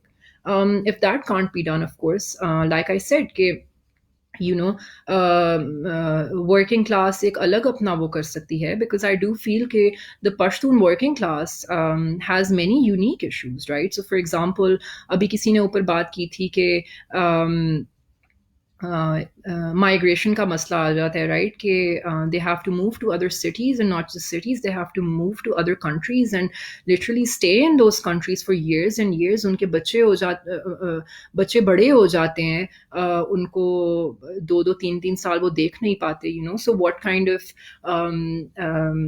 क्या कहते हैं, like what does that come with, what does that mean for the working class? I think वो बात हो गई migration की. उसके अलावा जो बात हो गई वो सिक्योरिटी की बात हो गई, यू नो, मोबिलिटी की बात हो गई, लैंग्वेज की बात हो गई. आई थिंक इन चीज़ों की ये जो वर्किंग क्लास स्ट्रगल्स हैं, वर्किंग क्लास की स्टीरियोटाइपिंग हो गई, जो ये स्ट्रगल्स हैं इनकी, sorry, access to education and access to you know even information about jobs, even access to like the job market, even, right? So I think these are very unique issues, not very unique, but some are very unique issues. And I think if you tie that back to how there's a lack of opportunities in Pashtun dominated lands, right? I think there could possibly be a working class movement either within either a subsection of the PTM or completely separate from the PTM with their own demands. And I think that's very, very important in order to move forward with the whole agenda of who a Pashtun is and how they want to be, you know, how they want to exist within the framework of Pakistan with their own set of demands, and with obviously making the state holding the state accountable for the kind of oppressive capitalist structures that have been imposed on what was a very egalitarian society. Talha Razzaq, working class बिल्कुल उर्दू बोलती है, हमारी working class तो पश्तो बोलती है. मुझे honestly इस बात पे बहुत शर्मिंदगी है कि मेरी उर्दू इतनी अच्छी नहीं है, और इसलिए इस बात पे मैं खैर काम कर रही हूँ कि मैं अपनी उर्दू बेहतर करूँ. कुछ कॉमरेड से टिप्स एंड ट्रिक्स भी ले रही हूँ, and I am working on it. Pashto में मैं बिल्कुल बात कर सकती हूँ, लेकिन मुझे बस ये महसूस हो रहा था कि ये जो पश्तून्स का जो नैरेटिव है, ये अगर मैं यू नो, बिकॉज पीटीएम भी जो बातें करता है या जनरली जो नैरेटिव्स निकलते हैं फ्रॉम विद इन पश्तून्स, वो पश्तो के अंदर ही होते हैं, एंड अक्सर मिस ट्रांसलेट हो जाते हैं. अक्सर यू नो ये जो एज मतलब इस तरह की क्या कहते हैं पावर प्लेयर्स होते हैं, मिस ट्रांसलेट करके मिस कोट कर देते हैं लोगों को. तो मुझे था कि मैं एक ऐसी लैंग्वेज में कर दूं जिसमें सबको यू नो कि एक पश्तून्स के अलावा लोगों को समझ आ जाए. तो मैंने इसलिए पश्तो में नहीं किया ये स्टडी सर्कल. इंशाल्लाह कोशिश में दाई जबल वूर तो पश्तू से काम दा चखपल चेमिजे की मुखालती यगदे पूरा हड्डी राजियू ता दा ज़रूरी दू चाग दे हां पखपला जबा से दाटुले खबर Urvi. I basically said it's very important for them to, you know, be also like see, I can't translate back and forth. Anyway, but yeah, अभी मैंने अंग्रेजी में की है. इंशाल्लाह उम्मीद है कि एक वक्त आएगा जब मैं ये सारा स्टडी सर्कल उर्दू में कर सकूंगी और अच्छे तरीके से.